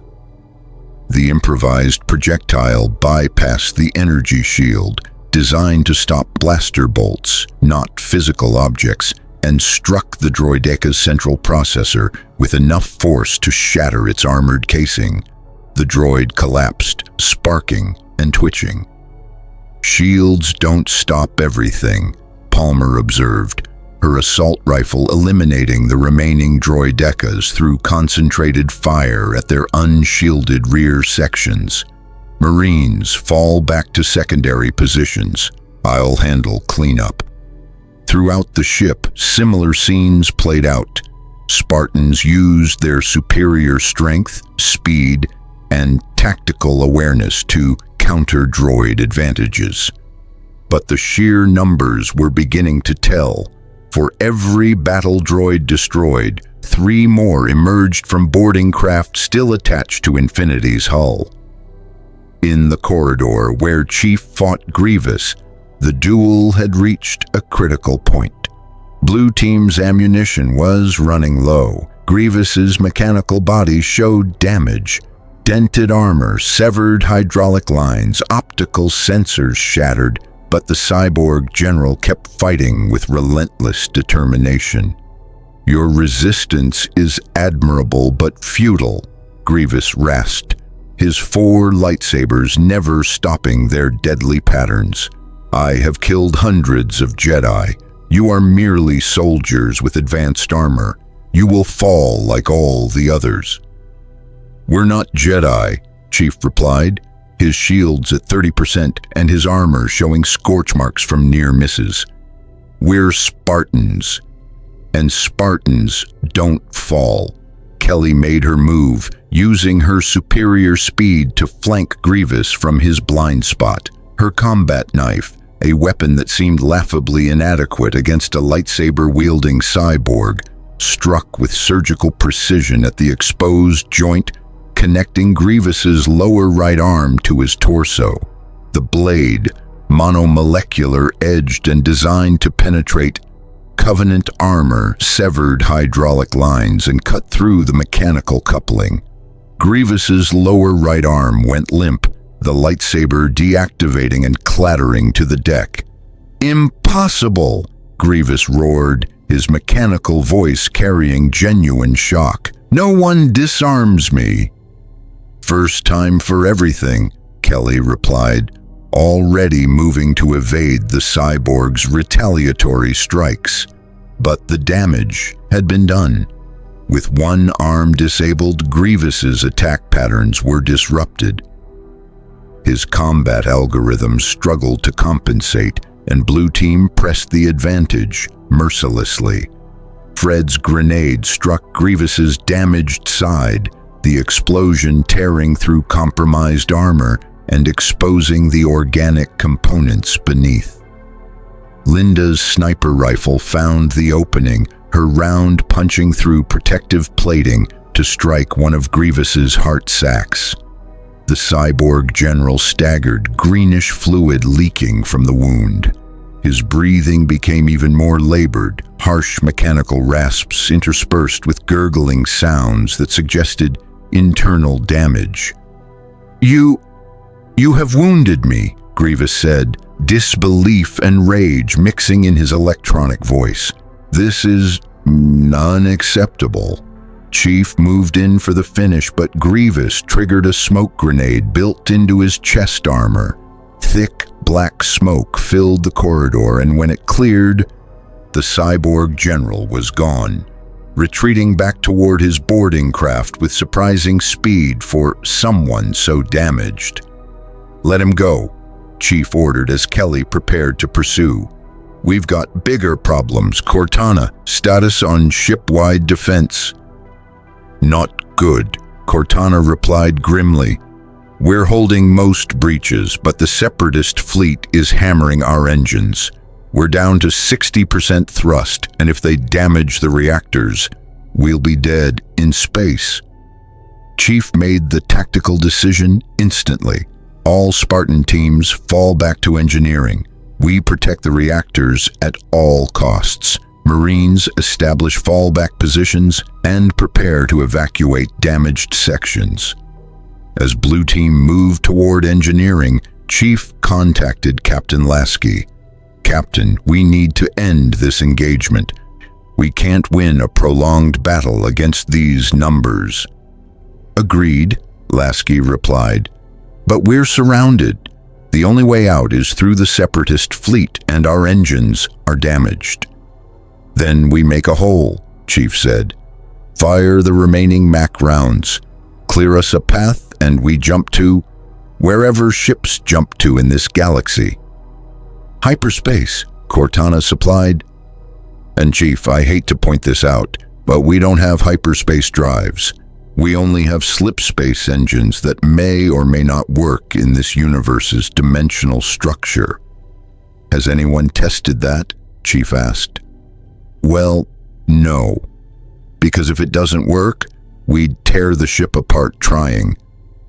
"Then we're about to find out," Lasky decided, having listened to the exchange. "Weapons, fire all remaining MAC rounds. Target the Separatist capital ships, blocking our escape vector. And someone get engineering working on a slipspace jump calculation. We're leaving." Infinity's 4 remaining magnetic accelerator cannons spoke in rapid succession, their tungsten projectiles screaming across space at relativistic velocities.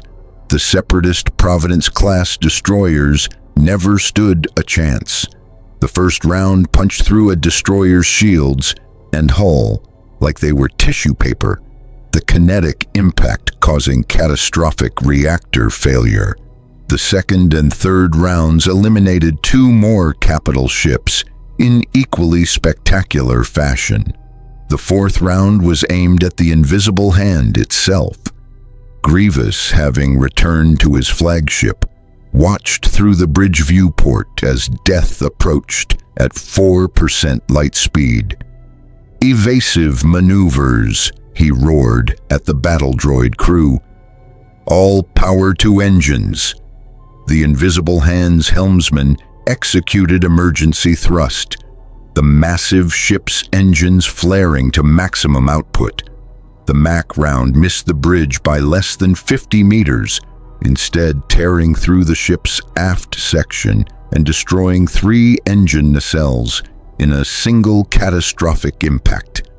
The Separatist flagship tumbled out of formation, emergency system struggling to maintain life support as atmosphere vented through the massive wound in its hull. Count Dooku, watching from his solar sailor at the fleet's edge, witnessed the devastation with cold calculation. "Fall back," he ordered the remaining Separatist ships. "The UNSC vessel has proven more formidable than anticipated. We will regroup and develop new tactics." On the Negotiator, Obi-Wan Kenobi watched Infinity prepare to escape, his force senses detecting the massive energy buildup in the UNSC ship's drives. "What are they doing?" Anakin asked, standing beside his former master on the Venator's bridge. "Preparing to jump," Obi-Wan replied. But those energy signatures don't match hyperspace. They're attempting something different, something that might tear their ship apart if they've miscalculated. Should we stop them? Ahsoka asked worriedly. I don't think we could if we tried, Obi-Wan said quietly. All we can do is hope they know what they're doing. On Infinity's bridge, alarms shrieked as the slip-space drive charged to levels never intended for use within normal space. Chief had reached the bridge, standing beside Captain Lasky as they prepared to attempt something that could destroy the ship or strand them permanently between dimensions. Engineering reports slip-space drive at maximum charge, the navigation officer reported, his voice tight with barely controlled panic. Sir, the calculations show a 30% chance of successful transition and a 70% chance of catastrophic dimensional collapse. I'll take those odds over certain destruction by Separatist fleet, Lasky said. Cortana, any last-minute improvements to our survival chances?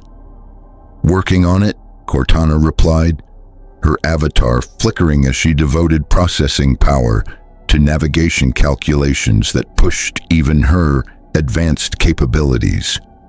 I'm integrating data from Republic hyperspace mechanics with UNSC slipspace theory. It might work, it might kill us all. We're about to find out. Chief stood silently, his presence a calming influence on the bridge crew. He'd faced impossible odds before. Had survived situations where any rational calculation suggested death.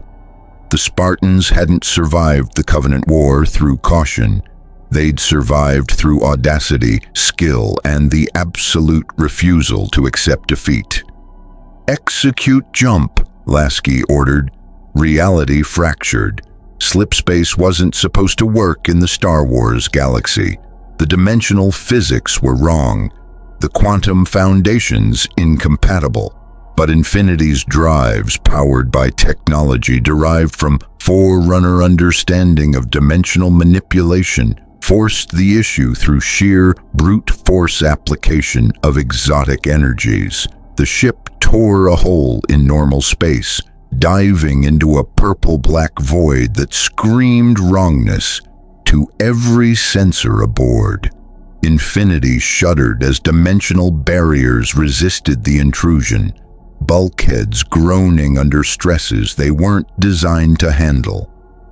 On the bridge, holographic displays went haywire, showing impossible readings that suggested the ship existed in multiple dimensions simultaneously. Crew members felt a sickening vertigo as their inner ears struggled to process movement through spaces that had no up or down, no forward or back. Then, as suddenly as it began, the transition ended. Infinity erupted back into normal space in an unfamiliar star system, her hull plates glowing from dimensional friction, her systems barely functional but intact. Status report, Lasky demanded, gripping his command chair as emergency systems worked to stabilize the ship. We made it, the navigation officer said, disbelief evident in his voice. Slipspace drive is offline, won't be operational for days, but we're alive, and we're... Captain, I have no idea where we are. Cortana's avatar reappeared, looking slightly disheveled, an impressive feat for a digital construct. We jumped approximately 12,000 light-years from Christophsis. I couldn't control the destination precisely given the experimental nature of the jump. The good news is the Separatist fleet can't follow us. The bad news is we're in unknown space with damaged engines, depleted ammunition, and no idea how to get home. Chief removed his helmet, his scarred face showing the exhaustion of prolonged combat. At least we're alive. That's more than I expected when Grievous boarded. Agreed, Lasky said. but we need repairs, resupply, and intelligence on our situation.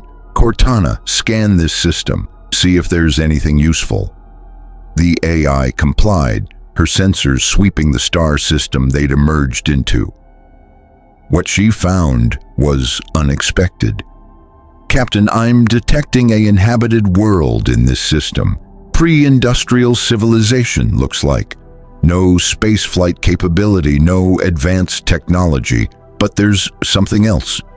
She paused, her analytical protocols struggling with the data. "There's a massive energy signature on the planet's surface. It matches the quantum readings I've been associating with the Force, but it's far more concentrated than anything I've detected before." "A Force nexus?" Chief asked, having learned enough about this galaxy to recognize the term. "Possibly," Cortana confirmed. "And there's a structure, ancient, based on the erosion patterns. It's generating the energy signature. On the planet below, a world the Republic knew as Mortis, though it existed outside normal space and time. 3 beings sensed the arrival of the massive vessel from another universe. The Father, the Son, and the Daughter, embodiments of balance, darkness, and light, looked up at the stars where infinity hung in orbit.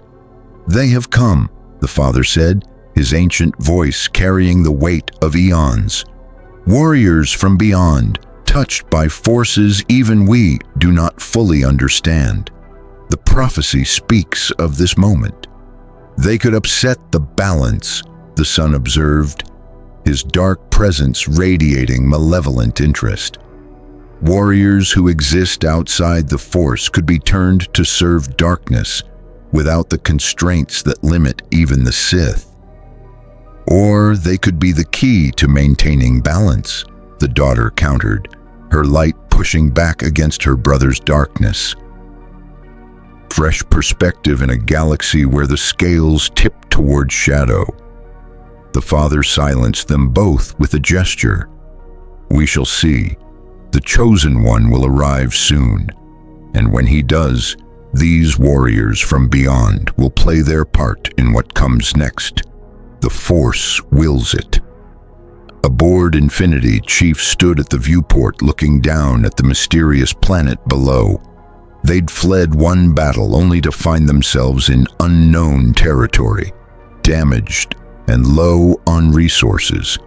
The Clone Wars continued without them.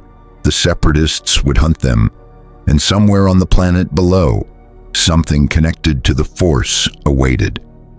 "Captain," Chief said quietly, "recommend we send a reconnaissance team to the surface. We need to understand what we're dealing with." "Agreed," Lasky replied. "Master Chief, take Blue Team and investigate, but be careful. We're too damaged for another fight." "Understood," Chief said, replacing his helmet. "Spartans, prep for surface deployment. Let's find out what's waiting for us down there." As Infinity's damaged systems worked to keep the ship functional and her crew alive, Master Chief prepared to discover that in the Star Wars galaxy, the Force had plans even for warriors from another universe, and those plans would change everything. The planet Mortis existed in a state that defied conventional understanding, a realm caught between dimensions, existing simultaneously within the Star Wars galaxy and outside normal space-time. When Infinity's dropship descended through the atmosphere, Spartan sensors detected impossible readings, gravity fluctuating by the second, electromagnetic fields shifting without pattern, and an energy signature that made Cortana's analytical subroutines stutter with cascading errors. "Chief, I'm getting nonsense data," Cortana reported as the Pelican dropship carried Blue Team toward the surface. "The laws of physics are suggestions down there. Temperature readings show simultaneous hot and cold. Time dilation effects without relativistic velocity. This place shouldn't exist. Master Chief studied the landscape through the dropship's viewport. Crystalline monoliths jutted from impossible angles. Architecture that seemed ancient and futuristic simultaneously dominated the horizon. And at the center of it all stood a monastery-like structure that radiated the force energy Cortana had detected from orbit. "We've seen impossible before," Chief replied, checking his MA-5D assault rifle's ammunition counter. The Forerunners built structures that violated physics. The Covenant had their own impossible technology. This is just another puzzle to solve. Kelly stood near the dropship's open bay door, her helmet's HUD painting targeting reticles across the alien landscape. "Yeah, but those puzzles didn't make my armor's sensors flip out just from being nearby. This place feels wrong, like reality's glitching." "Stay sharp," Fred advised, his tactical awareness on high alert. "If the environment's this unstable, we can't rely on our equipment completely. Trust your training and your instincts." The Pelican set down on a landing pad that seemed constructed specifically for aerial craft, despite the planet's supposed lack of advanced civilization. The moment the Spartans' boots touched the ground, they felt it, a pressure against their minds, a presence that seemed to examine them with ancient curiosity. "Contact," Linda reported from her overwatch position, her sniper rifle tracking movement near the monastery. 3 individuals approaching. No visible weapons, but they're not moving like civilians. The 3 figures emerged from the monastery with ethereal grace. The father appeared first, an elderly being whose very presence radiated authority and balance. His robes seemed to shift between light and dark, perfectly synchronized. Behind him came the daughter, luminous and radiant, her movements fluid like light itself. And finally, the son, whose dark presence created shadows that seemed deeper than mere absence of light. Master Chief's threat assessment protocols activated automatically. These weren't ordinary beings. The energy signatures Cortana detected around them exceeded anything she'd measured, even from powerful Jedi like Yoda or Mace Windu. "Welcome, warriors from beyond," the father said, his voice resonating with harmonics that shouldn't be possible from organic vocal cords. "We have been expecting you. Your arrival was foretold." Chief's hand remained near his rifle but didn't grip it. His training emphasized that not every unknown was an enemy. "I'm Master Chief Petty Officer John 117, UNSC. My team is conducting reconnaissance. We mean no harm to your world." "Harm?" The son laughed, the sound carrying undertones of darkness. "You are on Mortis, warrior. This realm exists beyond such simple concepts. Here, the Force itself takes physical form. Here, balance hangs by threads finer than you can imagine." The daughter stepped forward, her presence pushing back the sun's darkness with gentle but firm light. "Forgive my brother, he delights in dramatics, but he speaks truth. Mortis is a nexus of Force energy, a place where light and dark exist in eternal balance. Your presence here is unprecedented." "We didn't choose to come here," Fred said, his tactical mind already analyzing potential exit strategies. "Our ship made an emergency jump. We're simply looking for a way to repair our vessel and continue our mission." "Nothing happens by chance in this place," the father replied, gesturing toward the monastery. "Your arrival coincides with another's coming. The chosen one, prophesied to bring balance to the Force, approaches even now. Perhaps your presence serves a greater purpose." Cortana's voice came through Chief's helmet, private and urgent. Chief, I'm detecting multiple ships entering the system. Republic signatures, looks like a Jedi transport and escort fighters. Whoever this chosen one is, they're about to arrive. Before Chief could respond, reality rippled. The sky above Mortis shifted colors, and a Republic shuttle descended through atmospheric disturbances that should have torn it apart. The craft landed near the Spartan's Pelican, and three familiar figures emerged: Anakin Skywalker, Obi-Wan Kenobi, and Ahsoka Tano. Anakin's eyes widened when he saw the Spartans. "Chief, what are you doing here?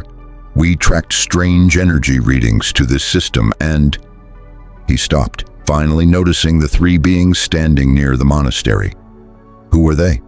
"They are us," the daughter said enigmatically. "And we are the Force. Light." She gestured to herself. "Dark." The son's smile was predatory. "And balance." The father's presence seemed to encompass both. "We brought you here, Anakin Skywalker, to test whether you are truly the chosen one, and it seems the Force has brought others to witness this test."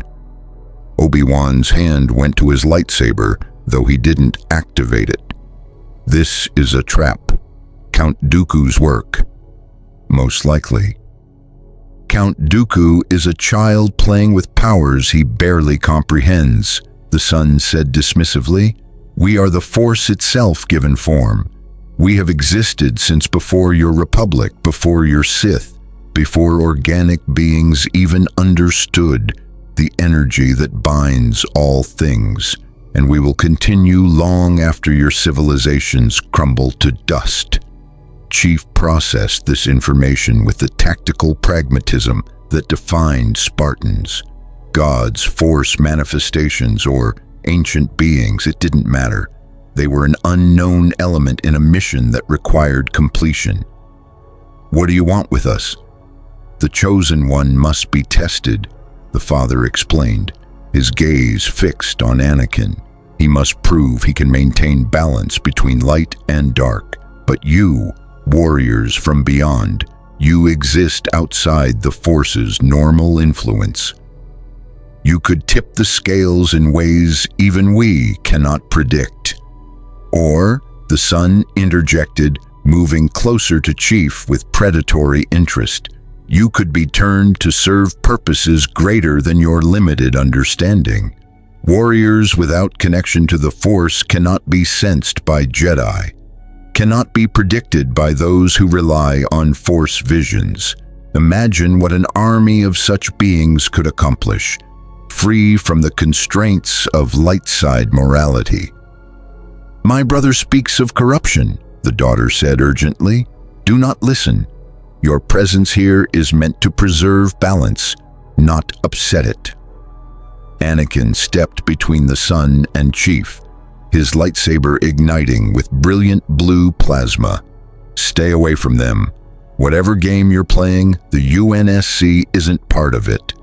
The situation was deteriorating rapidly. Ahsoka moved to support her master, her own lightsaber ready. Obi-Wan attempted diplomacy, speaking to the father with Jedi calm, and Blue Team positioned themselves in tactical formation, ready to extract if the situation turned hostile. Then the father raised his hand, and reality simply stopped. Everything froze. Anakin mid-strike, Obi-Wan mid-word, Ahsoka mid-step. Even the Spartans found themselves unable to move, their augmented reflexes useless against power that operated on a fundamental level beyond mere physical force. Only Chief remained mobile, though he felt the tremendous pressure trying to lock him in place. His Spartan augmentations and Mjolnir armor's energy systems somehow provided partial resistance to the father's power. "Fascinating," the father observed, studying Chief with renewed interest. "Your enhancements, your armor, your very nature creates a kind of void in the Force. not absence. The droids are absent. You are resistant, a wall against which the Force breaks like water on stone. With visible effort, Chief moved his arm, raising his rifle. The motion was agonizingly slow, like pushing through molasses, but possible. "Release my people." "I mean no harm," the father said, genuinely apologetic. "But I must understand what you are before I can determine your role in what comes next. You see, the Chosen One is meant to bring balance to the Force, but the prophecy was unclear about whether that balance requires destruction or preservation. You, warrior from beyond, may hold the answer." "I'm a soldier," Chief said through gritted teeth, still fighting against the temporal stasis. "Not part of your prophecy." "Everything is part of the Force's design," the father replied. "Even those who exist partially outside it, especially them." He released the temporal hold, and time resumed its normal flow. Anakin stumbled forward, his lightsaber strike passing through empty air where the sun had been standing. What just happened?" "A demonstration of power," Obi-Wan said grimly, his own lightsaber now drawn. "These beings can manipulate time itself. We're severely outmatched." "Not outmatched," the father corrected gently. "Simply operating on different levels. Anakin Skywalker, you will undergo 3 trials to prove your worthiness as the Chosen One. Your companions, both Jedi and UNSC, may observe but not interfere. The trials must be faced alone." "And if I refuse?" Anakin challenged, his natural defiance rising. "Then the balance tips toward darkness," the daughter said urgently. "My brother grows stronger every day. Without the Chosen One to restore equilibrium, Mortis will fall. And with it, the Force itself becomes corrupted." "Corrupted is such a harsh word," the son said with dark amusement. "I prefer liberated. The dark side is freedom, Anakin. Freedom from the Jedi's restrictions. Freedom from their dogma. Your UNSC friends understand this. They fight without Force doctrine to constrain them. Imagine what you could accomplish with similar freedom." Anakin looked at Chief, a question in his eyes. The Jedi General had fought alongside Spartans, seen their capabilities, and developed respect for their methods. Now he sought perspective from warriors who existed outside the Jedi-Sith dichotomy. Chief considered his response carefully. The UNSC had spent decades fighting religious fanatics who claimed divine mandate for genocide. He recognized zealotry regardless of the power backing it, but he also recognized that this situation was more complex than simple good versus evil. "General Skywalker," Chief said formally, "the UNSC doesn't believe in prophecies or chosen ones. We believe in individual choice and accepting the consequences of those choices. Whatever trials these beings have planned, face them on your terms, not theirs." "Well said," Obi-Wan murmured approvingly. "Disappointing," the son countered, "but predictable." "Very well, Chosen One. Let us begin your first trial." The monastery's doors opened, revealing a path that seemed to extend far beyond the building's physical dimensions. Ancient machinery hummed to life, Forerunner-level technology that predated any known civilization in the Star Wars galaxy. "Your first trial is a test of knowledge," the father explained. "You must face the truth of what you are and what you may become. Warriors from beyond, you will accompany him. Your outside perspective may prove illuminating." Before anyone could object, the ground beneath Chief, Blue Team, and Anakin's group simply vanished. They fell through layers of reality, dimensions folding around them until they landed in a chamber that existed somewhere between meditation and nightmare. Holographic projections, or something far more advanced than simple holograms, filled the space. They showed Anakin's past, present, and terrible potential futures. The massacre of Tusken Raiders on Tatooine, the secret marriage to Padme, and glimpses of a dark future where Anakin wore black armor and served an emperor who ruled through fear.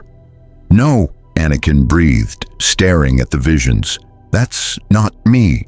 That's not who I am." "It's who you could become," Cortana observed, her analysis subroutines working overtime to process the visions. "Chief, these aren't simple predictions. They're showing probability matrices, potential timelines based on specific choices. This technology is reading his quantum state and projecting possible futures." "Can it show our futures?" Kelly asked quietly. "I don't think we have futures here," Fred replied, studying the visions. "Look, we don't appear in any of these timelines. We exist outside this galaxy's causal structure." Anakin watched in horror as vision after vision showed him falling to darkness, serving the Emperor, hunting Jedi, and ultimately confronting his own children in battle. "This can't be real. I would never..." "Wouldn't you?" The son's voice echoed through the chamber, though he wasn't physically present. "You've already taken lives in anger. You've already let attachment cloud your judgment. The path to power I offer is merely the natural extension of who you already are." Chief stepped forward, interposing himself between Anakin and the visions. "These are possibilities, not certainties. I've faced my own dark futures, timelines where humanity fell to the Covenant, where the flood consumed the galaxy. Seeing terrible possibilities doesn't mean you have to accept them." "But how do you fight your own nature?" Anakin asked desperately. "If darkness is already inside me, then you acknowledge it and choose differently," Chief replied with the certainty of someone who had faced his own demons. "I was trained from age 6 to be a killer, enhanced surgically to be better at killing, given armor that makes me nearly unstoppable in combat. I could have become a monster. Some Spartans did. The choice is what matters." Obi-Wan placed a hand on Anakin's shoulder. "Chief is right, Anakin. The dark side tempts all Jedi. I've felt its pull. Master Yoda has felt its pull. The difference between falling and remaining true is choice. Deliberate, constant choice to walk the harder path." The vision shifted, showing new timelines, ones where Anakin resisted darkness, where he maintained balance, where his children grew up knowing their father as a hero, rather than a monster. The futures weren't certain, but they offered hope. "The first trial is complete," the father's voice announced, and reality reassembled around them. They stood once more outside the monastery, but something had changed. Anakin's expression carried new weight, the burden of knowledge about his own potential for both greatness and catastrophe. "The second trial awaits," the daughter said gently. "A test of strength, not physical but moral. You must choose between love and duty, attachment and responsibility." The trial manifested as a scenario Chief recognized from his own experiences. Anakin stood in a simulation where Padme was held hostage by enemies who demanded the Jedi surrender their weapons and their honor. Save the one you love by betraying everything you stand for, or maintain your principles and watch innocents suffer. It was the Kobayashi Maru of Force ethics, an unwinnable scenario designed to reveal character. Anakin struggled with the impossible choice, his emotions raw and exposed. But Chief, watching from the observer position the father had placed them in, recognized something the Jedi apparently didn't. "It's a false choice," Chief said to Obi-Wan. "Any scenario that demands you choose between two unacceptable options is engineered to manipulate you. The real answer is to reject the premise." "How?" Ahsoka asked. "If someone you love is in danger?" "You find a third option," Chief replied, thinking of the countless times he'd faced impossible tactical situations. "You change the battlefield, you rewrite the rules, you refuse to play the game as presented." Anakin, hearing this, stopped agonizing over the binary choice. Instead, he did something the trial designers hadn't anticipated. He used the Force to simply remove the hostage situation entirely, freezing everyone involved and extracting Padme without engaging the dilemma's framework. "Unconventional," the father observed, "but effective. The second trial is passed, barely. The third trial was the most dangerous. Anakin faced the son directly in combat, dark side temptation wearing the face of freedom and power. The battle was fierce, with both combatants using Force abilities that made Chief's combat experience seem quaint by comparison. But Anakin prevailed, not through superior power, but through the balance he'd learned, acknowledging his darkness without surrendering to it, using his attachments as strength rather than weakness. When the final trial concluded, the father studied Anakin with ancient eyes. "You are indeed the chosen one, but your path remains uncertain. The warriors from beyond have shown you perspective that may save you or doom you. Time will tell." He turned to Chief. "And you, Master Chief, you came seeking repairs and supplies.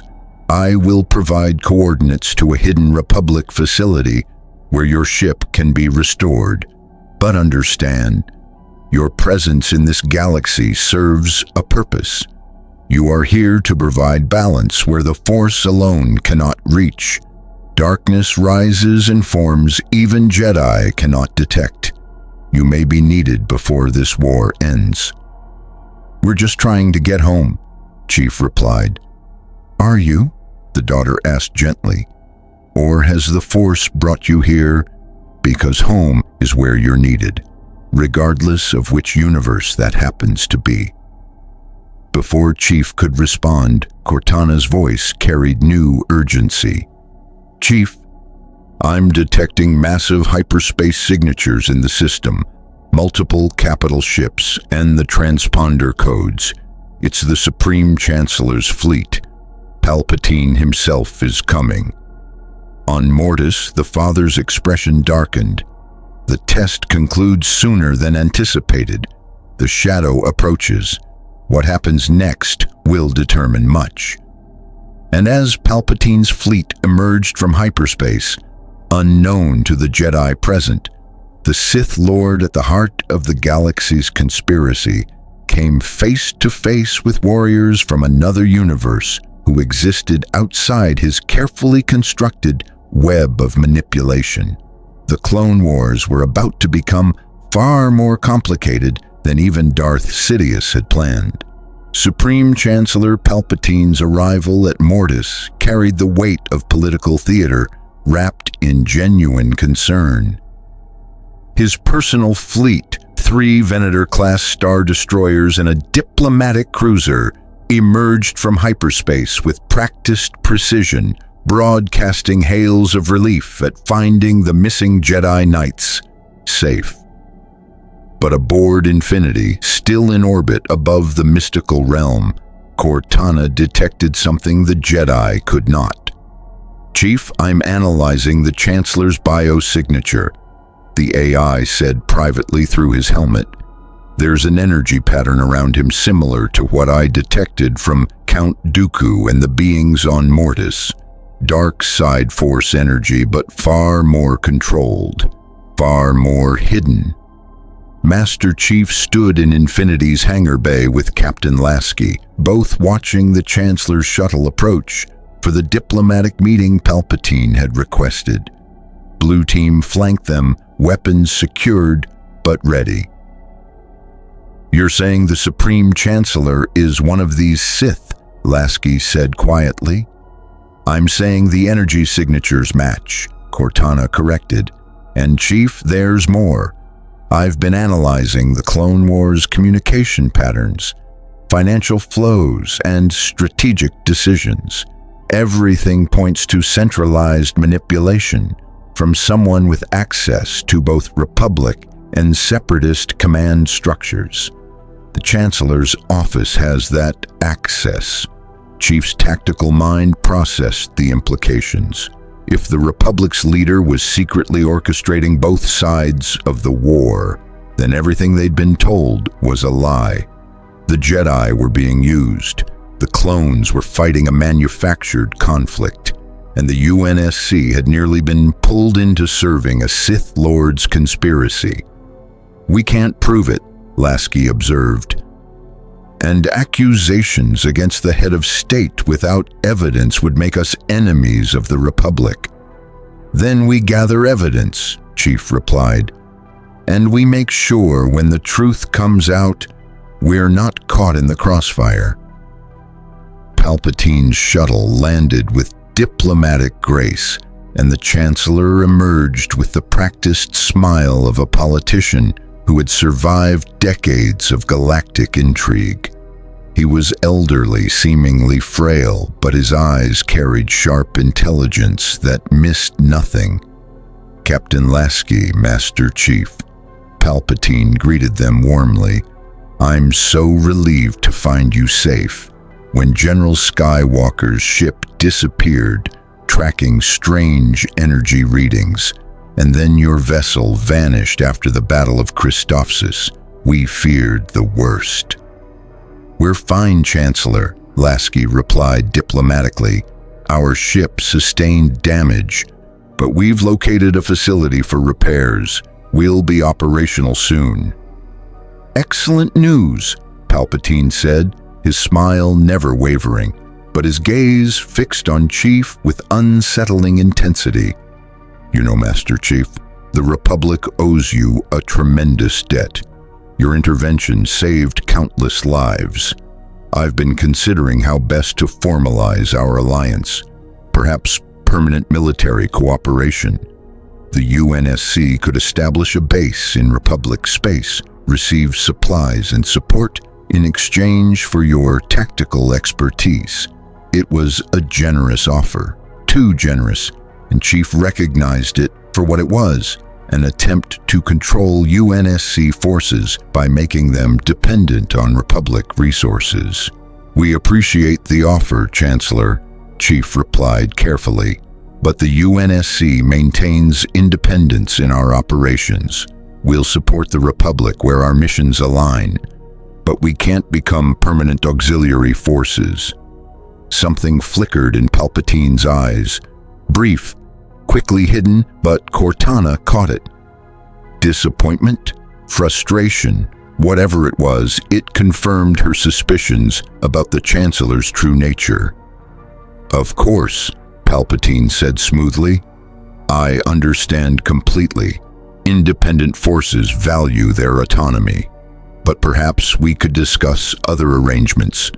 The war effort requires coordination, after all." The conversation continued with diplomatic pleasantries that said nothing while implying everything. Palpatine probed for information about UNSC capabilities, technological specifications, and command structure.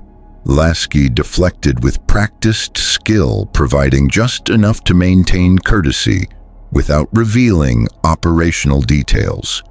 Meanwhile, on Mortis's surface, Anakin Skywalker stood with Obi-Wan and Ahsoka, watching the father prepare to return them to their ship. "What you learned here today must not be spoken of," the father warned.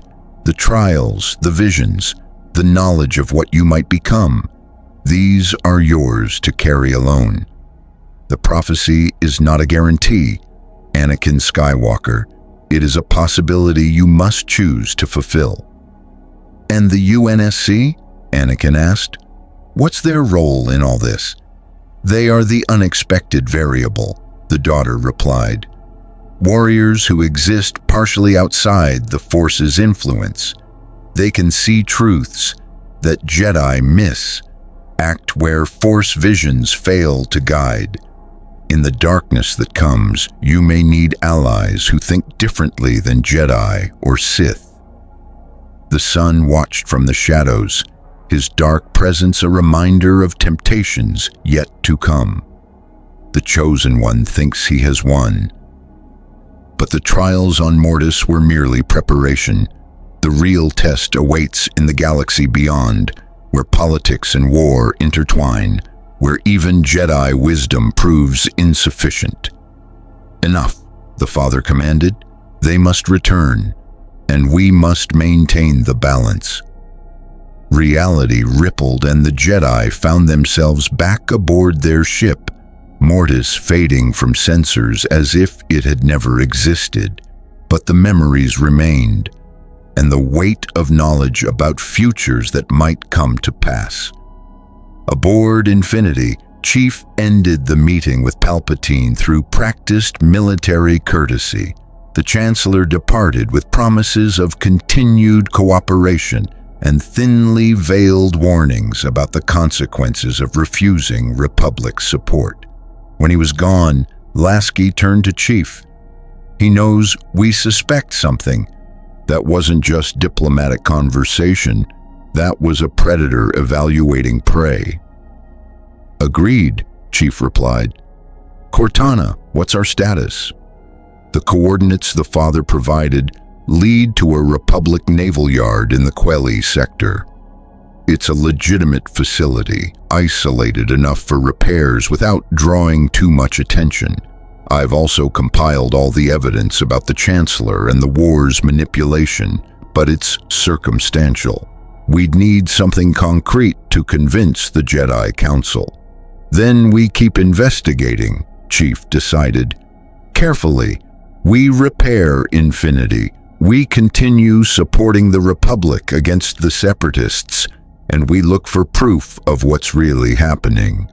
Fred spoke up from his position near the tactical display. Chief, we're soldiers, not intelligence operatives. Are we really equipped to uncover galactic conspiracies? Probably not, Chief admitted, but we're the only ones who can see this clearly. The Jedi are too close to the Republic to question it. The clones are programmed for loyalty. We're outside the system, which means we might be the only ones who can recognize it's corrupted. Kelly nodded slowly. So we're staying. Actually committing to this war. We're committed to finding the truth, Chief corrected, and protecting innocent people from being used by both sides. Same mission we've always had, just a different galaxy. Over the following weeks, Infinity underwent repairs at the Quelli Naval Yard while maintaining operational security that prevented Republic technicians from accessing UNSC classified systems. Cortana worked constantly, infiltrating Republic networks to gather intelligence while simultaneously helping the clones and Jedi forces with tactical analysis. The Clone Wars continued. The UNSC participated selectively, their Spartans and superior technology turning the tide in battles where Republic forces were overwhelmed. Master Chief fought alongside Anakin Skywalker and his troops, the Spartans' tactical brilliance complementing the Jedi's force-enhanced abilities. But always, they watched. They gathered evidence. They documented the patterns that suggested manipulation from the highest levels of Republic government. And slowly, carefully, they began sharing their concerns with those who might listen. Anakin, whose experience on Mortis had opened his mind to possibilities beyond Jedi doctrine. Obi-Wan, whose diplomatic training recognized political maneuvering when presented with evidence. Ahsoka, whose youthful perspective hadn't yet calcified into institutional blindness. Not all the Jedi Council, not yet, but seeds of doubt, planted carefully, might grow into questions that even Palpatine's machinations couldn't suppress. The Battle of Ringo Vinda approached, a critical engagement where Republic and Separatist forces would clash over a strategic hyperspace junction. Infinity and Galactica would be there, their combined firepower representing a significant tactical advantage. But so would darker forces. Count Dooku had ordered something unprecedented, a weapon specifically designed to counter beings who existed partially outside the Force. Technology that could neutralize Spartan shields and armor, turning their greatest advantages into vulnerabilities. And in the shadows of Coruscant, Darth Sidious refined his plans. The UNSC represented a threat to his carefully orchestrated rise to power, but they also represented an opportunity. Warriors of their caliber, properly manipulated, could serve the empire that would rise from the Republic's ashes.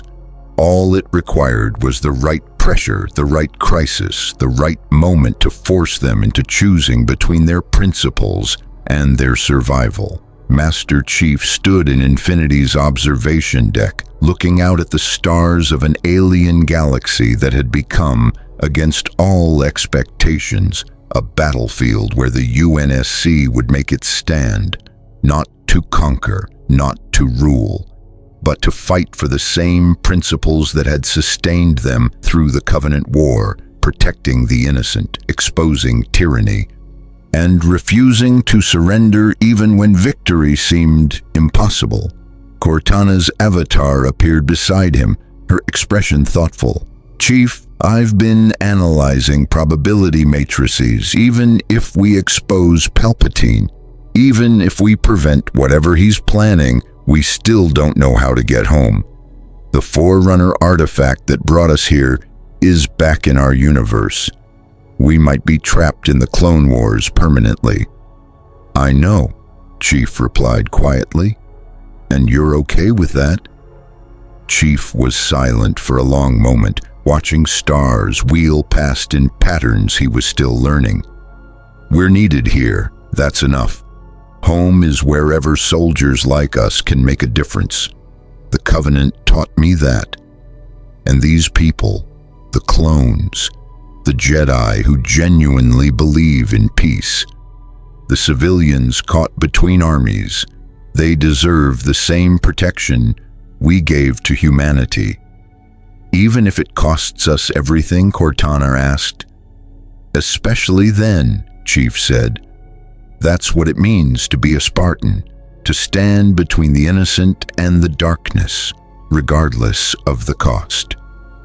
Behind them, Blue Team assembled silently, Fred, Kelly, and Linda, the last of the Spartan Twos besides Chief, warriors who had given their entire lives to protecting humanity. Now they would extend that protection to a galaxy that had never heard of Earth, of the Covenant, of the sacrifices that had forged them. "Spartans," Chief said, turning to face his team, "we've got a war to fight, and this time, we're fighting to expose the truth, not just to win battles. Are you ready?" "Ready, Chief," they replied in unison. The Clone Wars stretched ahead, months, perhaps years of conflict before the truth about Palpatine could be revealed and stopped. The UNSC Infinity would fight alongside the Republic, but never blindly. The Spartans would protect the innocent, but never without questioning who gave the orders. And when the time came, when Palpatine made his move, when Order 66 loomed like an executioner's blade over the unsuspecting Jedi, the warriors from another universe would be ready. Because Master Chief and his Spartans had learned long ago that the greatest battles weren't won through superior firepower or advanced technology. They were won through unwavering commitment to doing what was right, even when the entire galaxy stood against you. The Clone Wars had gained unexpected participants, and the Force, for all its prophecies and chosen ones, had not anticipated what warriors who existed outside its influence could accomplish when they fought for justice rather than destiny. The battle for the galaxy's future had only begun, and the UNSC Infinity, far from home but not without purpose, would face whatever came next with the same determination that had saved humanity from extinction. Spartans never die. They're just missing in action, and in the Star Wars galaxy they had just begun to fight. Thanks for watching. Subscribe to Beyond a Galaxy. Stay tuned for more epic galactic stories, and don't forget to comment the character you want next.